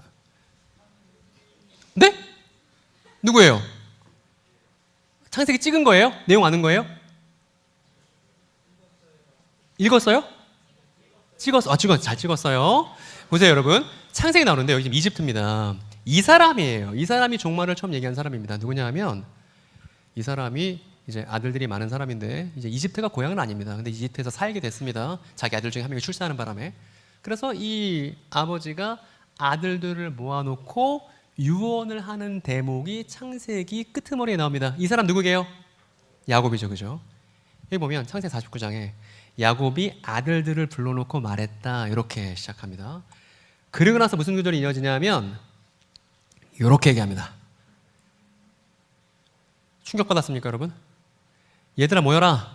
내가 너희에게 뭘 말해준다고요? 마지막 때 올 것들에 관해 말해줄게 라고 말합니다. 이때 이 마지막 날들이 어떻게 번역되냐 하면 마지막 날도 되고 종말도 되고 세상 끝도 되고 말세도 되고 후일도 되고 말일도 되고 다 똑같은 거예요. 근데 다 어떤 의미예요? 야곱이 12 아들들에게 유언했던 것이 이루어지는 시기가 뭐다? 종말이다. 이렇게 말할 수 있습니다, 여러분. 그럼 궁금하지 않으세요? 야곱이 대체 아들들에게 뭐라고 유언을 했길래 그게 종말일까 궁금하지 않으십니까? 이 사람 누구냐면 제가 12아들 다 오늘 읊을 수는 없고 한 명만 제가 데려왔는데 얘는 유다라는 아들이에요. 그런데 유다에게 이렇게 얘기합니다. 여러분 같은 목소리고 우리의 이야기니까 우리 모두의 이야기니까 같은 목소리 한번 읽어보겠습니다. 유다야부터. 유다야 너는 사자새끼란다. 왕의 지팡이가 유다를 떠나지 않고 통치자의 막대기가 자손 만대까지 이를 거야. 권능으로 그 자리에 앉을 분이 오시면 모든 민족이 모일 거야 라는 게 벌어지면 그 시기가 뭐예요? 종말이라고요. 여기 써 있잖아요. 왕의 지팡이가 있는데 통치자의 막대기가 있는데 권능으로 그 자리에 앉으실 분이 오시고 모든 민족이 그에게 모이면 그때가 뭐예요? 마지막 날들이고 종말이다. 이렇게 얘기했단 말입니다. 그래서 모든 민족을 소집하는 유다의 왕이 등장하는 시기가 종말이다 라는 걸 우리가 창세기에서 확인해 볼 수 있습니다. 그리고 이 사람은 발람이라는 사람인데 민수기가 이제 나왔네요. 여기 보면 민수기 24장에 이런 내용이 있습니다. 이제 나는 내 백성에게로 돌아가거니와 들으소서. 내가 이 백성이 후일에 당신의 백성에게 어떻게 할지를 당신에게 말하겠습니다. 이렇게 말합니다. 여러분 이때 종말과 같은 의미인데 번역만 달리된 표현이 있거든요. 뭐가 보이세요? 뭐가 보이세요? 종말이라고 써도 되는데 달리 번역된 표현이 보입니다. 뭐가 보이세요? 그렇죠. 이것도 종말이에요. 근데 어떤 내용이냐 하면 나는 한 모습을 본다. 발람이 말하는 겁니다. 예언자가. 그러나 가까이에 있는 모습은 아니다. 한 별이 야곱에게서 나올 것이다. 한 통치 지팡이가 이스라엘에서 일어설 것이다. 이렇게 얘기했습니다. 그러면 야곱의 별이라는 통치자가 일어나면 그때가 뭐예요? 종말이라는 겁니다. 이게 유대인들이 이해하고 있는 종말인 것이죠. 그래서 우리가 종말을 확인하는 유대인의 두 가지 기준을 확인한 겁니다. 하나는 뭐냐면 야곱이 별이 일어나야 종말이지라고 발람은 말했을 것이고, 야곱은 뭐라고 말할 거냐면 권능으로 앉으신 분께 모든 민족이 모여야 종말이지 이랬을 거라고요. 그런데 이 하나님의 말씀은, 이거 하나님 말씀인데 하나님의 말씀이 이루어지는 것처럼 보이지 않았어요. 그 이후 이스라엘의 역사를 보면 말입니다. 번드러하게 솔로몬이 성전 지었지만 이스라엘 사람들이 여전히 타락했고, 나중에 급기 어떤 일이 벌어지냐면 바벨론이라는 제국이 와서 성전이 깡그리 박살나는 일이 BC 586년 7년 그때 벌어집니다. 그리고 이 끔찍한 일이 벌어지고 나서도 어떤 일이 벌어지냐면 바벨론에 이어서 페르시아가 나타나고, 페르시아 때 기껏 성전 잘 지어놨더니만 마케도니아 시절이 와서 또 성전이 능욕당하고, 마케도니아 지나가는 것 같더니만 끝내 누가 나타나냐면 로마 제국이 나타나서 유대인들이 계속 고통받는 시기들이 벌어지고, 이 시기를 우리가 포록이라고 흔하게 부릅니다. 그러니까 전혀 발람이 말했었던 것처럼, 야곱이 말했었던 그 유언 내용처럼 이루어지는 것처럼 보이지 않은 상황이었어요. 그런 상황 속에서 유대인들이, 예수님과 동시대에 살던 유대인들이 간절히 갈망합니다. 뭐라 갈망하냐면 종말이여 어서 오라, 이렇게 갈망하는 것이죠. 여러분, 그러면 유대인들에게 종말은 좋은 표현이에요? 안 좋은 표현이에요? 완전 좋은 표현이죠. 왜요? 야곱의 별이 나타나서 그 야곱의 별이 자신의 통치를 시작하면 모든 민족이 그 앞에 모이는 이스라엘의 회복을 의미하는 것이니까 너무나 좋은 표현이 종말이죠. 오늘날 현대인들처럼 종말 좋아하세요? 종말 너무 싫어요. 종말론이요? 그거 뭐예요? 이렇게 하지 않죠. 종말은 너무나 1세기 유대인들에게는 고대되는 것이었다라는 것을 확인해 볼 수 있습니다. 그러니까 성경은 우리의 관점으로 보는 게 아니라 1세기 유대인의 관점으로 봐야 된다는 걸 다시금 여기서도 확인하게 되는 것이죠. 그리고 마침내 누가 나타났냐 하면 예수라는 분이 이런 종말을 고대하고 있는 그 열광적인 분위기 하에서 예수께서 나타나신 겁니다. 그리고 사람들이 기대했겠죠. 야곱의 별이 나타나야 돼. 그 권능으로 앉으신 분께 모든 민족이 집결하게 될 거야. 그게 종말이야. 어서 오라. 이렇게 고대하고 있었던 것이죠. 그러면 여러분, 지금까지 했던 내용들을 정리해 보겠습니다. 유대인에게 종말이란, 여러분이 한번 읽어주세요. 큰 목소리로 시작. 지구 멸망이 아닌, 그렇죠. 두 번째는 그 자리에 앉으실 분에게 모든 민족이 이래야 종말이고, 두 번째 뭐예요? 야곱의 별이 이스라엘에서 일어서야 종말인 겁니다. 제가 요새 이거 열심히 밀고 있는데, 여러분, 성경 아니고 성경 밖에도 하나님 나라 있을까요? 없을까요? 있습니다. 왜냐하면 하나님 나라는 역사이기 때문에. 성경은 그 하나님 나라를 증언하는 중요한 책이지만 성경 외에도 하나님 나라를 증언하는 여러 문헌들이 유대 문헌들 중에 있습니다. 그런 것들을 좀 소개해 드리려고 합니다. 이 사람 누구냐면 세례 요한이거든요. 여러분, 세례 요한이 이렇게 외쳤습니다. 회개하라, 하나님 나라가 가까이 왔다. 여러분, 그러면 이때 말한 하나님 나라는 우리가 죽어서 가는 사후세계겠어요?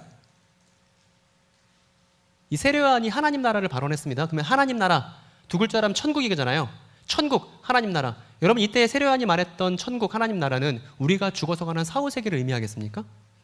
불가능합니다. 왜냐하면 회개해라, 하나님 나라 가까이 왔다, 이 얘기가 너 죽을 때가 다 됐다, 이런 말일 수 없잖아요. 그러니까 하나님 나라는 사후세계를 가리키는 표현이 아니에요. 어쨌든 이제 하나님 나라에 좀 알아보려고 하는데, 이게 마태복음에는 천국이라 돼 있고 마태복음 제외한 다른 복음서에서는 하나님의 나라라고 써서 천국이 하나님 나라고 하나님 나라가 천국입니다. 높아심에 우리가 빠지지 말아야 되는 함정부터 여러분 말씀드릴게요. 여러분, 하나님 더하기 나라가 하나님 나라인가요? 무슨 얘기냐면, 예를 들어서 어떤 사람이 붕어 전문가예요. 붕어에 아주 해박한 지식이 있는 붕어 박사님입니다. 어떤 사람은 빵 전문가예요. 제빵사예요. 그러면 붕어빵 박사님이랑 제빵사가 만나면 최고의 붕어빵을 만들 수 있는 건가요? 자, 무슨 얘기하는지 여러분 아시죠?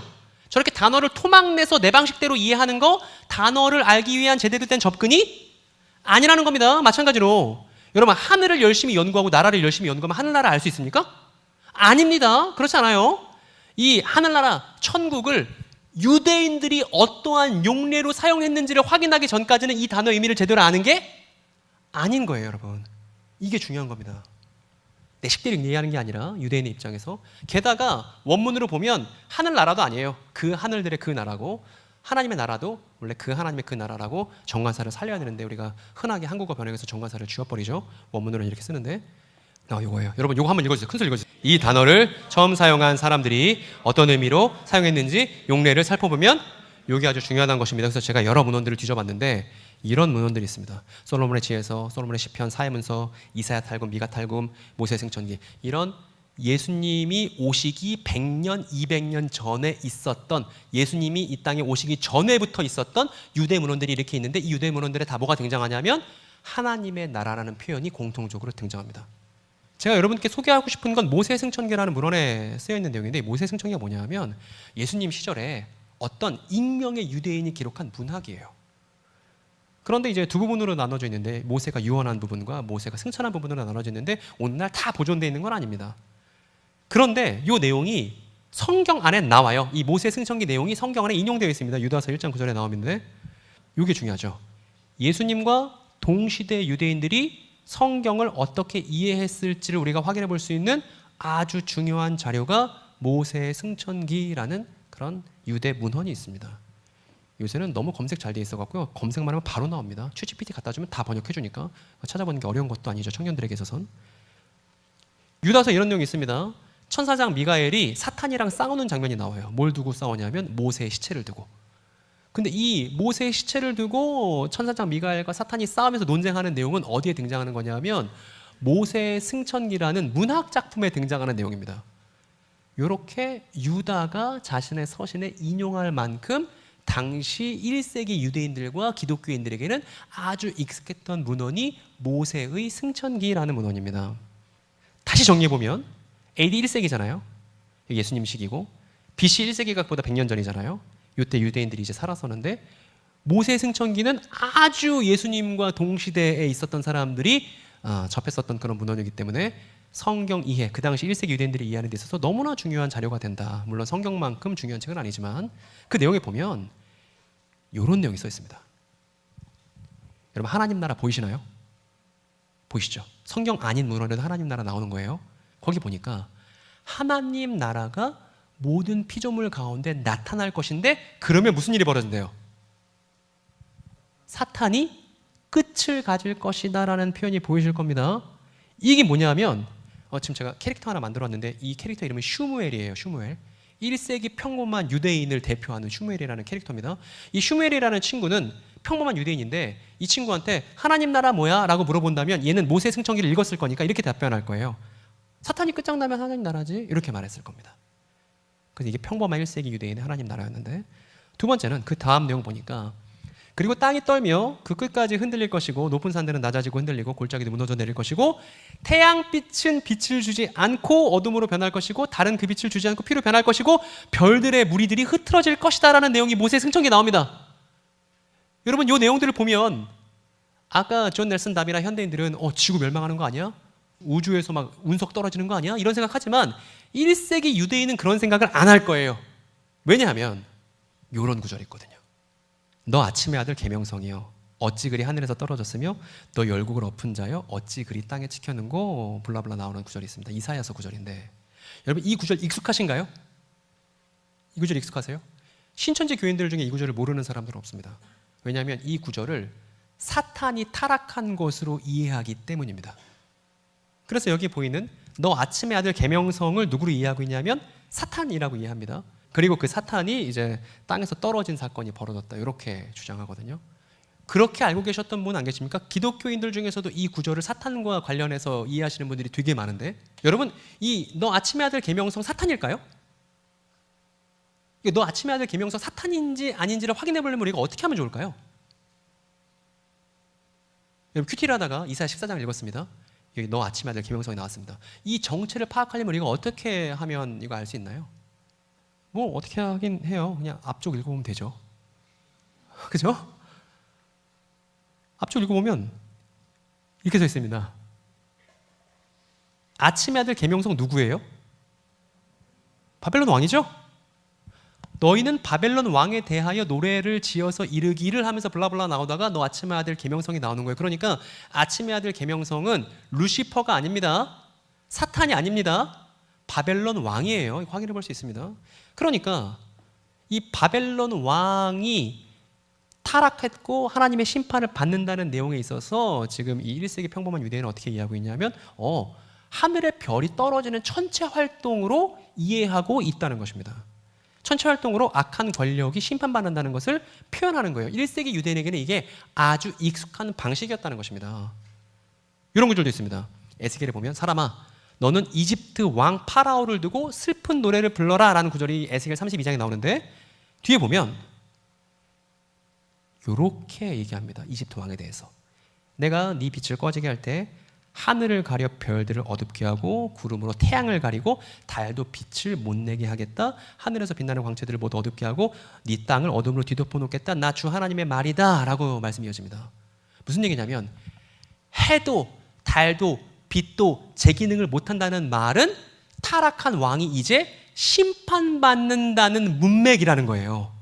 여러분 이 1세기 평범한 유대인은 구약 성경에 한번 풍덩 담갔다가 꺼낸 친구입니다. 구약 성경 내용을 너무나 잘 알고 있는 친구예요. 이 친구한테 해와 달과 별이 제 기능을 못한다 하면 천체 활동이 중단될까 봐 내지는 뭐 우주에서 운석이 떨어질까 봐 두려워하는 마음을 갖지 않을 겁니다. 오히려 어떻게 이해할 거냐면 타락한 왕이 이제 심판받을 때가 됐구만 이렇게 이해했을 거라는 겁니다. 그러니까 이렇게 했겠죠. 저 태양은 빛을 주지 않고 어둠으로 변할 것이고 이런 내용들을 보면서 악한 권력이 마침내 심판받겠군 이렇게 이해했을 거라는 겁니다. 여러분 제가 하는 얘기 좀 이해가 되시나요? 예, 이해되시죠? 예. 그래서 이렇게 읽어야 된다. 세대주의 방식이 좋은 게 아니다. 그래서 사탄이 끝장나야 하나님 나라지 라고 평범한 1세기 유대인이 또 해달별을 잃고 해달별이 빛을 잃고 악한 권력이 심판받아야 하나님 나라지 이렇게 이해했을 걸 우리가 모세의 승천기라는 유대 문헌을 통해서 간접적으로 확인해 볼 수 있습니다. 그럼 다시 한번 정리해 보겠습니다. 유대인에게 종말과 하나님의 나라가 어떤 의미일지 다시 한번 정리해 보겠습니다. 권능으로 그 자리에 앉으실 분에게 모든 민족이 모여야 종말입니다. 두 번째는요. 야곱의 별이 이스라엘에서 일어서야 종말입니다. 세 번째는 사탄이 끝장나야 하나님 나라입니다. 마지막 네 번째는요. 해달별이 빛을 잃고 악한 권력이 심판을 받아야 그거예요. 요렇게 정리를 우리가 앞에서 긴 내용 배웠지만 할 수 있다는 것입니다. 그럼 여러분 종말이 왔을까요? 안 왔을까요? 종말은 그 기쁨의 순간은 야곱의 별 앞에 모든 민족이 집결하고 사탄이 박살나고 이제 악한 권력이 심판받는 그 종말이 도래했을까요? 안 했을까요? 이게 우리에게 아주 중요한 질문입니다. 여러분 성경 해석의 기준은 무엇인가요?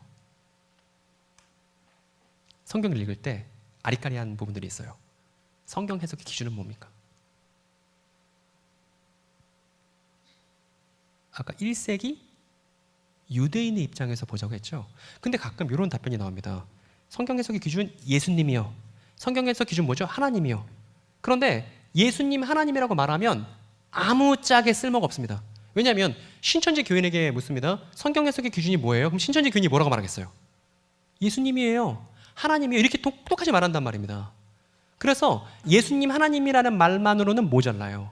어떻게 되냐면 1세기 유대인들 중에서도 누가 있냐면 예수님께 직접 가르침을 받은 사람들을 뭐라 불러요? 사도라 부릅니다. 그래서 교회의 기준은, 교회 성경 해석의 기준은 뭐냐면 상식 같은 거 아니고 내 눈에 어떻게 보이냐 이게 중요한 게 아니고 1세기 유대인들이었던 사도들의 가르침이 교회의 기준입니다. 그러니까 우리가 믿는 예수는 어떤 분이시냐면 그냥 예수님이 아니고 사도들이 목격한 예수가 우리가 믿는 예수인 것이죠. 이만희가 증언하는 예수 말고 정명석 씨가 증언하는 예수 말고 사도들이 목격했고 증언한 예수가 참된 예수라고 믿는 게 기독교인 것이죠. 그래서 기독교의 기준은 뭐다? 따라서 사도들의 가르침 뭐라고요? 이게 아주 중요한 것입니다. 그래서 성경에서 기준은 뭐야? 교회의 기준은 뭐야? 사도들의 가르침이지. 이게 우리 입에 달려 있어야 된다고요. 이게 아주 중요한 기준입니다. 근데 그들은 1세기 유대인이었어요. 그렇기 때문에 사도들을 더 잘 이해하기 위해서 1세기 유대 문헌들을 뒤지는 것이지. 그러면 종말, 우리가 아까 종말에 대한 유대인들이 어떻게 생각하는지에 대해서 쭉 살펴봤는데 그 질문들에 대해서 사도들은 뭐라고 답변했을지를 우리가 신약성경에서 확인해 보는 게 종말에 대한 참된 가르침을 얻는 유일한 길이라는 것입니다. 세상 사람들이 헐리우드 영화 보고서 정말 무서운 거 아니에요? 정말 안 왔으면 좋겠어 이런 말을 할 때 정말 그거 아니고 정말이 뭐냐 하면 이라고 말할 때 우리가 그 전거들을 확인할 수 있는 건 어디에 있냐면 사도들의 가르침이 있다는 것입니다. 그 사도들의 가르침을 다 모아놓으면 무슨 책이 되는 거예요? 신약 성경이 되는 거예요. 그런데 그 전에 또 유대인 얘기를 해야 되는데 132년부터 135년에 제3차 유대 로마 전쟁이 있었습니다. 이미 그때 예루살렘 성전은 다 박살난 지 오래됐는데 그때 유대인들이 모여서 로마와 마지막으로 한 번 더 싸워보자고 그렇게 집결했을 때가 있었습니다. 그때 아키바라는 랍비가 있었는데 아키바라는 랍비가 바르코흐바라는 전쟁 전문가를 뭐로 추대했어요? 야곱의 별로 추대했습니다. 이게 요세푸스라는 역사가가 증언한 내용이 나옵니다. 그러니까 이제 우리는 알게 된 거예요. 야곱의 별이란 메시아를 가리키는 표현이었구나. 근데 여러분 이렇게 3차 유대전쟁 했다가 로마에 패배해서 안 좋은 지경에 이르렀습니다. 그리고 우리는 알고 있죠. 진정한 야곱의 별이 누구인지 말입니다. 유대인에게 야곱의 별은 메시아의 다른 이름이었는데 이 야곱의 별이 일어난 사건은 그보다 훨씬 전에 이 사건을 통해서 있었습니다. 빈 무덤의 문이 열리고 그날 동이 텄습니다. 그때 누가 일어섰냐 하면 죽었음에도 불구하고 그 죽은 육체가 다시 산 사람이 되어서 다시 일어서기를 메시아 예수께서 다시 일어서신 것이죠. 여러분 우리가 부활 그럽니다. 우리가 부활 그러죠. 다시 부자에 살 활자를 써죠. 다시 산다를 부활로 하죠. 근데 성경 원문으로 볼 때 부활의 원문은 다 뭐냐 하면 스탠드업이에요. 일어나답니다. 일어나다. 그래서 소녀가 죽었을 때 예수님이 뭐라고 그러냐면 달리다금 그러잖아요. 소녀야 뭐해라? 일어나라. 그래서 부활은 우리가 번역상 부활이라고 합니다만 원문에 뭐라고 되냐면 일어남이라고 되어 있는 걸 확인해야 됩니다. 그래서 예수께서 죽은 자 가운데 다시 일어나셨을 때 그때 뭐가 일어난 거냐 하면 야곱의 별이 다시 일어난 거예요. 그래서 민수기에서 발람에 썼던 예언이 언제 성취됩니까? 메시아 예수께서 야곱의 별로서 죽은 사람들 가운데서 일어나셨을 때 무덤에서 일어나신 야곱의 별이라고 우리가 말할 수 있는 것이죠. 그리고 예수께서 무덤에서 일어나신 다음에 40일 동안 제자들과 하나님 나라에 관해서 이야기 나누셨습니다. 그리고 40일 동안 하나님 나라에 관해서 이야기를 나누시고 무슨 일이 있었냐면 그런 말씀들을 쭉 하신 다음에 예수께서 그들이 보는 앞에서 들려 올라가셨더니 구름에 쌓여서 보이지 않는 일이 있었습니다. 여러분 이렇게 예수께서 승천하신 거잖아요. 이 승천에 대해서 성경이 이 사도들의 가르침이 뭐라고 증언하고 있는지를 들여다보니까 이렇게 말합니다. 주 예수께서 말씀을 마치신 후에 하늘로 올려지사 하나님 우편에 어떻게 하셨다고요? 앉으시니라. 에베소서도 마찬가지입니다. 하나님께서는 그분을 죽은 사람들 가운데서 살리시고라고 되어 있지만 사실 일으키고예요. 죽은 사람들 가운데서 일으키시고 하늘에서 자기의 오른쪽에 앉히셔서라고 되어 있네요. 그러면 승천하셨다는 건 무슨 의미예요? 보좌에 앉으셨다는 것입니다. 이게 사도들의 아주 중요한 증언입니다. 그리고 우리가 아까 확인했잖아요. 야곱의 유언 중에 유다에게 한 유언에 이게 있었죠. 종말에 권능으로 뭐 하실 분에게요? 앉으실 분에게. 이 얘기 무슨 얘기냐면 승천하신 분께 모든 민족이 모인다면 그땐 뭐라고 우리가 부를 수 있습니까? 종말이구나. 확인할 수 있는 것이죠. 정리해 보겠습니다. 십자가 사건이 있었습니다. 부활 사건이 있었습니다. 야곱의 별이 부활하셨어요. 일어나셨습니다. 그리고 예수께서 하늘 보좌에 앉으셨습니다. 그럼 이제 뭐가 남냐 하면 예수께 모든 민족이 모이기만 하면 우리가 비로소 뭐라고 말할 수 있냐면 이 시기를 가리켜서 종말이 시작됐구나 이렇게 말할 수 있다는 것이죠. 사도들이 말합니다. 마침내 종말이 시작됐다고 말합니다. 그래서 이거를 시작된 종말이라고 부르기도 합니다. 학자들이. 사도들은 동일하게 증언하는 거예요. 메시아 예수의 십자가와 부활을 통해서 그리고 승천을 통해서 마침내 유대인들이 오랫동안 고대했던 종말이 비로소 시작되었다는 것이 사도들의 공통 가르침입니다. 따라서 교회의 종말은 무엇이냐면 메시아 예수를 통해서 이미 시작된 종말인 것이죠. 근데 이제 어떤 분이 이렇게 말할 수 있죠.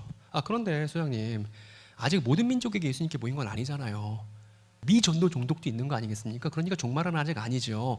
이렇게 주장하시는 분들이 있을 수 있습니다. 그런데 이런 얘기를 들으면 슈무엘이 되게 난처해 할 거예요. 왜냐하면 1세기 유대인에게 모든 민족이란 만국기 펄럭이 있는 200여 민족들을 말하는 것이 아니었기 때문입니다. 유대인에게 모든 민족이란 유대 더하기 비유대면 모든 민족이에요.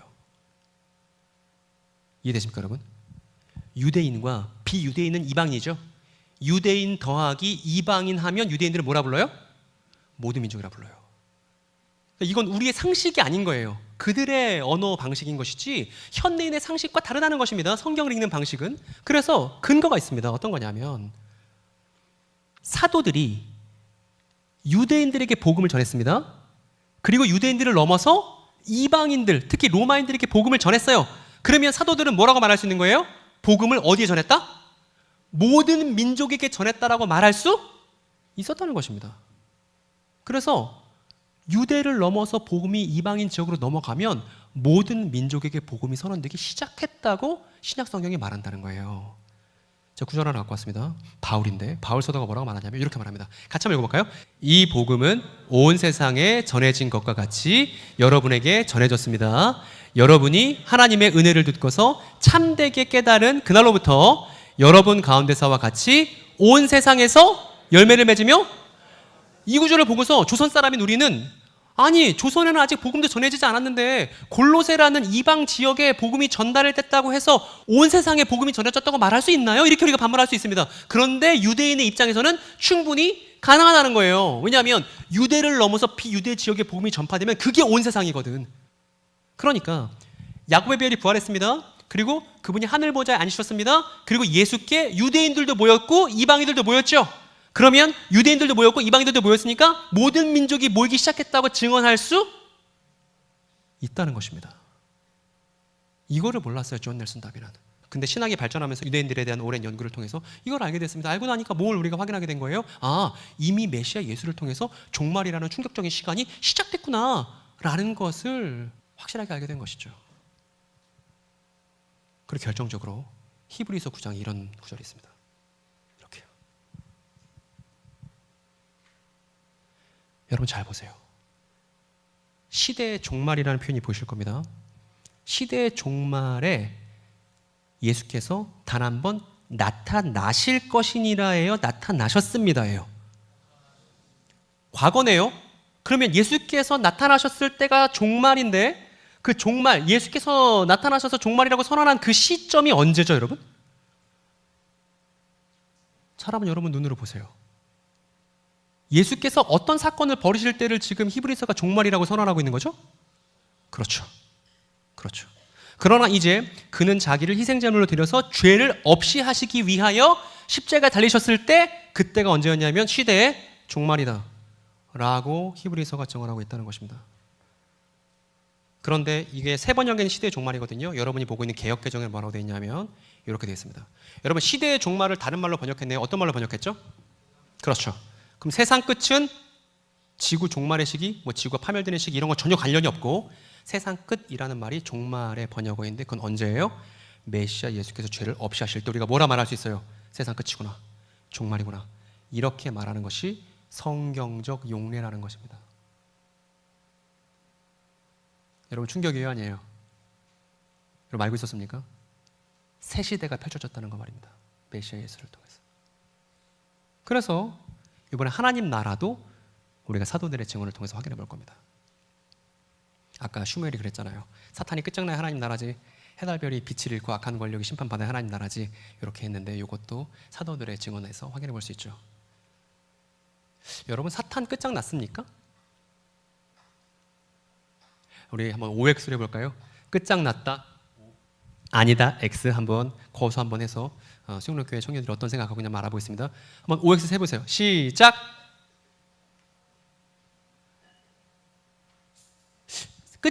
자매님 사탄이 끝장나지 않다고 했는데 사탄한테 어려움을 많이 겪으셨나 봐요? 어떤 어려움이 있었죠? 왜 사탄이 끝장나지 않았다고 자매님 생각하셨나요? 다소곳하게 X 하셨나요?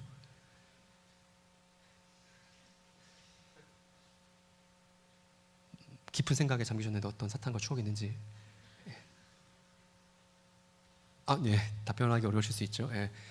여러분 O도 많이 있었고 X도 많이 있었는데 제가 갖고 온 사도들의 가르침에 관련된 내용을 한번 잘 보시기 바랍니다. 유대인들이 생각했던 하나님 나라 어떤 거냐 하면 메시아가 성전으로 와서 성전에 있는 제사장들을 깨끗하게 해요.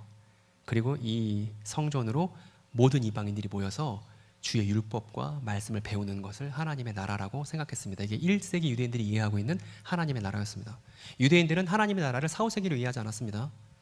메시아 예수께서 성전으로 오시면 그 성전에서부터 제사장들이 회복되고 이방인들이 마침 하나님을 이해하고 깨닫게 되는 걸 하나님의 나라라 불렀습니다. 그래서 이거 우리 노래도 있습니다. 여러분 이 찬양 아시나요? 복음성가인데 오라 우리가 여호와의 산에 올라 하나님의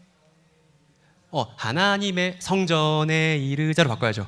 하나님의 전하면 헷갈릴 수 있으니까. 그러니까 그거 누가 부르는 거냐면 이사야서 2장에 이방인들이 부르는 거예요. 이방인들이 저기 이제 하나님의 산에 예루살렘의 성전에 메시아가 오셨으니까 이제 그 메시아께 우리 말씀 배우러 가자라고 이방인들이 말하는 그 내용이 우리가 알고 있는 그 찬양 내용입니다. 이게 유대인들이 생각하는 하나님 나라였는데, 근데 사탄 끝장나는 게 중요하잖아요.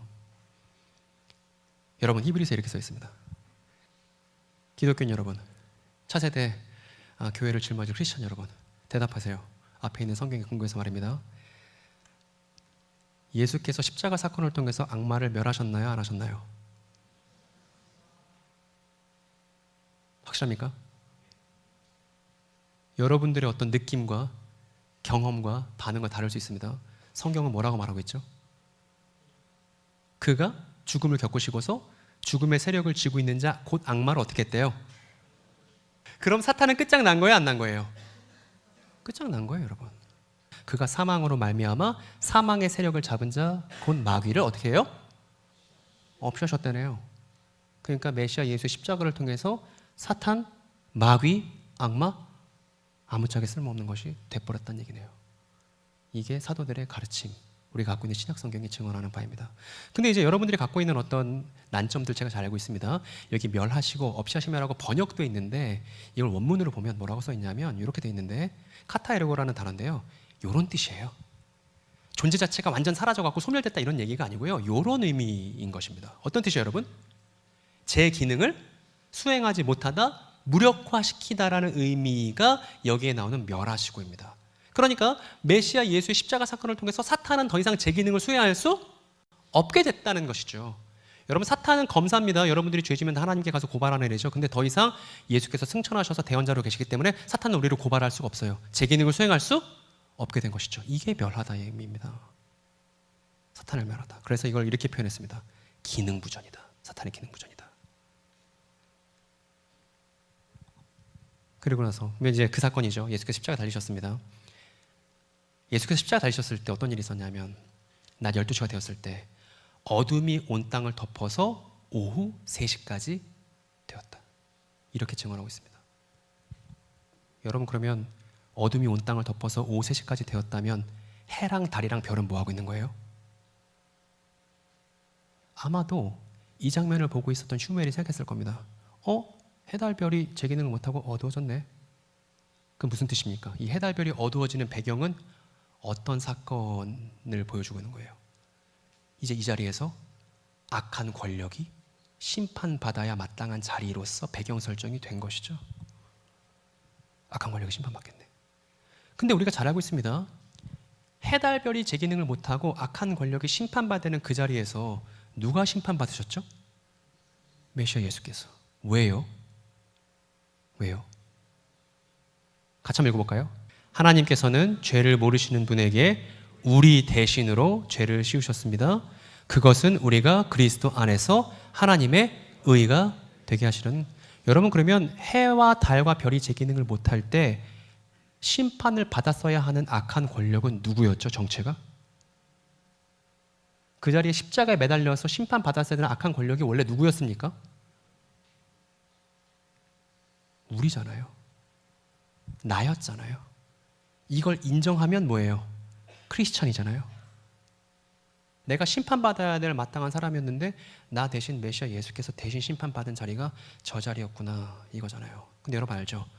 악한 권력이 심판받으면 그 시기가 뭐예요? 종말이고 하나님의 나라가 임한 것이잖아요. 그래서 십자가가 종말의 시작이자 하나님 나라의 시작인 것입니다. 이미 예수님께서 십자가 지시기 전에 말씀하신 바가 있습니다. 바리새인들이 예수님이 귀신 들린 사람 쫓아내주니까 사탄의 힘으로 귀신 내쫓고 있군 이렇게 비아냥거렸을 때 예수께서 뭐라 말씀하셨냐면 먼저 힘센 사람을 묶어놓지 않고는 그 사람 집에 들어가서 그 사람의 세간들을 털어갈 수 없는 거야. 일단 힘센 자를 묶어놓고 그 다음 그 사람에게 잡혀있는 인질들을 구출할 수 있는 거야. 이렇게 말씀하셨습니다. 그럼 여러분, 사탄의 손아귀에 있었던 사람들이 메시아 예수의 이름으로 구출되고 새 삶을 살 수 있다면 사탄은 이미 지금 어떻게 되어 있는 상태예요? 묶여 있는 상태라는 걸 예수의 발언을 통해서도 확인할 수 있는 것이죠. 정해 보면 십자가는 우리 대신 받으신 심판이고, 그래서 더 이상 우리는 심판을 두려워할 필요가 없어졌습니다. 부활은 뭐냐면 죽음을 극복한 최초 사례이고, 믿는 사람의 결말이 뭐냐면 예수와 똑같은 부활이라고, 예수와 같은 모습을 우리가 부활하게 되는 것이라고 요한일서 3장에 나옵니다. 확인해 보시면 좋고, 결론은 뭐냐면 사탄이 무력화됐다는 것입니다. 메시아 예수를 따르는 사람에게 사탄은 더 이상 아무것도 아니라는 것입니다. 가끔 자매들 보면 그렇습니다. 귀신이 있어요, 없어요? 귀신이 있대요. 왜요? 저 가위 눌렸거든요. 이런 거예요. 혹시 여기 사주 보고 다니는 자매 계십니까? 타로 심심풀이로 보시는 분 계십니까? 신명기에서 그런 사람을 돌로 쳐서 죽이라고 했습니다. 예? 그런 거 하지 마세요, 여러분. 이미 어둠의 세력들은 무력화되어서 메시아 예수를 따르는 사람들에게 손끝 하나 건드리지 못합니다. 귀신 들린 그 어떤 여자가 바울에게 막 저 사람 이제 하나님의 사람이라고 했을 때 바울이 어떻게 했냐면 귀찮게 여기며 돌아서서 그 사람을 고쳐줍니다. 베드로의 그림자만 밟고도 귀신들이 쫓아나고 그랬습니다. 그러니까 어둠의 세력들은 메시아 이름 앞에서 무력화되는 것이 이게 사도들의 증언이니까 그렇게 믿어야 마땅한 거 아니겠습니까? 그래서 사탄은 무력화됐고, 메시아 예수는 하늘 보지 않으셨고, 예수께 모이는 모든 민족 중에 누가 있냐 하면 저와 여러분도 있습니다. 그리고 이것은 출애굽의 그림을 닮았죠. 파라오가 무력화되고 이스라엘 백성들이 홍해를 건너서 탈출하듯이 사탄이 무력화되고 이제 메시아 예수를 따르는 새로운 사람들이 승천하신 예수를 따라 광야로 나오는 것. 사탄 결박 후 구출되는 사람을 말입니다. 이 사람들 특별한 사람들입니다. 초기에 교회가 출범했을 때 로마 황제 숭배를 사람들에게 강요했습니다. 그래서 내 말 안 들으면 죽어. 너 예수님 부정해. 너 예수 부정한다고 말해. 예수 부인한다고 말해. 안 그러면 너 죽여버린다. 그 내가 신이 아니야. 이렇게 로마 황제가 황제 숭배를 강요했습니다. 근데 그때 많은 초기의 크리스천들 진실보다 목숨을 더 소중하게 여기지 않았습니다. 여러분 왜 그랬을까요? 이 사람들은 왜 집단적으로 순교를 선택할 수 있었을까요? 왜냐하면 예수께서 부활하셨기 때문에 나도 부활할 수 있다는 걸 확인했거든요. 예수의 부활은 모든 사람의 부활의 첫 열매라는 게 사도의 증언이었기 때문에, 그래서 나도 예수님처럼 부활하니까 죽이시라고 해서 집단적인 순교가 벌어졌습니다. 이게 기독교였습니다. 그리고 베드로는 이 사람들을 뭐라고 그러냐면 왕 같은 제사장이라고 하죠. 자기의 목숨보다 진실을 소중하게 여기고 부활을 추구하는 사람 말입니다. 그래서 순교의 터전 위에서 세워진 것이 교회입니다. 이런 사람에게 사탄이 무슨 힘을 발휘겠어요? 사탄이 무력화됐다는 것의 증거들이죠. 초기 기독교인들의 순교는 말입니다. 정리하면 이렇습니다, 여러분. 사탄의 무력화, 하늘 보지 않으신 예수, 그리고 사탄이 결박되는 구출되는 사람들, 그 사람들은 더 이상 죽음을 두려워하지 않고 진실을 추구하며 자신의 부활을 소망하는 사람들입니다. 메시아 예수가 부활하셨든 나도 부활할 거라고. 그 사람들의 역사의 바통을 누가 넘겨받았냐 하면 저와 여러분들이 넘겨받은 것이죠. 죽음을 두려워하지 않는 진실의 사람들이 출현하는 것이고, 이 진실의 사람들의 기간을 뭐라 그런다? 종말이라고 합니다. 그리고 이것이 신약교회의 출범에 대한 역사적 증언이라는 걸 여러분 잘 아실 거예요. 여러분 정리해 봅시다. 이거 좋으세요? 예, 긴 얘기 다 했습니다, 여러분. 이거 좋으세요? 이 여러분들을 제대로 설명해 줄 수 있는 이야기입니까? 그렇지 않다는 것입니다. 휴거, 공중재림, 7년 대환란, 종말에 대한 두려움 다 거짓말이에요. 그렇지 않습니다, 여러분. 왜냐하면 저 공백의 시기에 어떤 일이 벌어진 거예요? 가장 중요한 메시아 예수 십자가와 부활과 승천과 초대교회의 출범과 그 출범 이후 죽음을 두려워하지 않는 진실의 사람들의 출현이 저 갭 안에 있습니다. 설명해주지 않는 저 갭 안에 그 내용이 들어가 있단 말입니다. 그러니까 세대주의는 여러분을 제대로 설명해줄 수 없는 종말론을 갖고 있다 말할 수 있습니다. 이게 아니고 승천하신 예수는 대제사장이시고, 그리고 그 제사장 옆에 사도들이 있습니다. 사도들도 대제사장과 함께하는 제사장이죠. 그리고 많은 사람들이 유대인이든 이방인이든 할 것 없이 메시아 예수께 승천하신 대제사장께 나옵니다. 그럼 메시아 예수는 이들에게 성령을 주셔서 성령으로 임명하세요. 뭘 임명하냐 하면 마찬가지로 제사장으로 말입니다. 그래서 베드로가 그러죠. 사도 베드로가 너희들은 왕 같은 누구다? 제사장이다. 그래서 승천하신 메시아 예수를 따라서 성령으로 함께 일하는 제사장들이 저와 여러분이고 우리가 종말에 위대한 그 신약교회 출범의 바통을 넘겨받았다는 걸 다시 말씀드립니다. 그래서 우리들에게 제사장인 것이죠. 예수 믿는 사람들은 말입니다. 근데 예수 믿는 사람들 중에 본인 제사장인 거 모르고 본인에게 맡겨진 소임과 역할을 잘 모르는 사람들이 있습니다. 근데 그거 너무 곤란한 일이에요. 이 구절 가지고 오늘 마치려고 합니다. 오늘 같이 한번 읽어볼까요? 그래서 한편으로는 주님께서 하나님의 우편들로부터 앉으셨다. 다른 한편으로는 바로 그 사람들은 나가서 모든 곳에서 복음을 선언했다. 그 주님께서 함께 일하시고 그 말이 뒤따라오는 표적들을 통하여 확증되었다. 여러분, 승천은 예수님께서 멀리 떠나신 사건이 아니에요. 대제사장이 하늘에 앉으시고 이제 그 대제사장을 따르는 제사장들과 함께 일하는 것이 승천으로부터 시작됐습니다. 성령으로 그분의 얼굴이 보이지 않더라도 교제하며 마침내 제사장의 업무를 그분과 함께 우리가 수행해 나가는 것. 그 수행해 나가는 시간을 뭐라 부른다고요? 승천하신 대제사장과 함께 제사장들이 제사장 업무를 수행하는 그 시간을 뭐라 부른다고요, 여러분? 종말이라 부릅니다. 이거 우리가 잊으면 안 된다는 거예요. 여러분, 오늘 전해야 될 내용 다 전했고요. 과제 하나 내드리고 마치겠습니다. 여러분 너무 피곤하시죠? 피곤하신데 제가 더 피곤하겠죠, 그죠? 저 지금 8시에 지금 부산역 열차 지금 예매놨는데 너무 긴장이 됩니다. 집에 못 갈까봐. 네, 연구 과제 드리겠습니다. 여러분, 그 마가복음 13장이 중요한 장입니다. 마가복음 13장이 종말에 관련돼서 되게 중요한 장인데 마가복음 13장을 읽으면서 오늘 배웠던 종말과 하나님 나라에 관련된 요소들을 찾아보세요. 그리고 마가복음 13장 내용이 미래에 관한 내용인지 아니면 이미 시작된 교회 출범에 관한 내용인지 생각해 보세요. 그리고 생각해 보시고 잘 정리했으면 이제 이런 할아버지를 만나러 다니는 거예요. 그거 아니라고 설명할 수 있는 그런 여러분들을 잘 갖추셔서 좋겠습니다. 여러분, 긴 얘기 너무 감사하고 다음 시간에 또 뵐 수 있는 기회가 있으면 또 여러분과 함께 하겠습니다. 감사드립니다.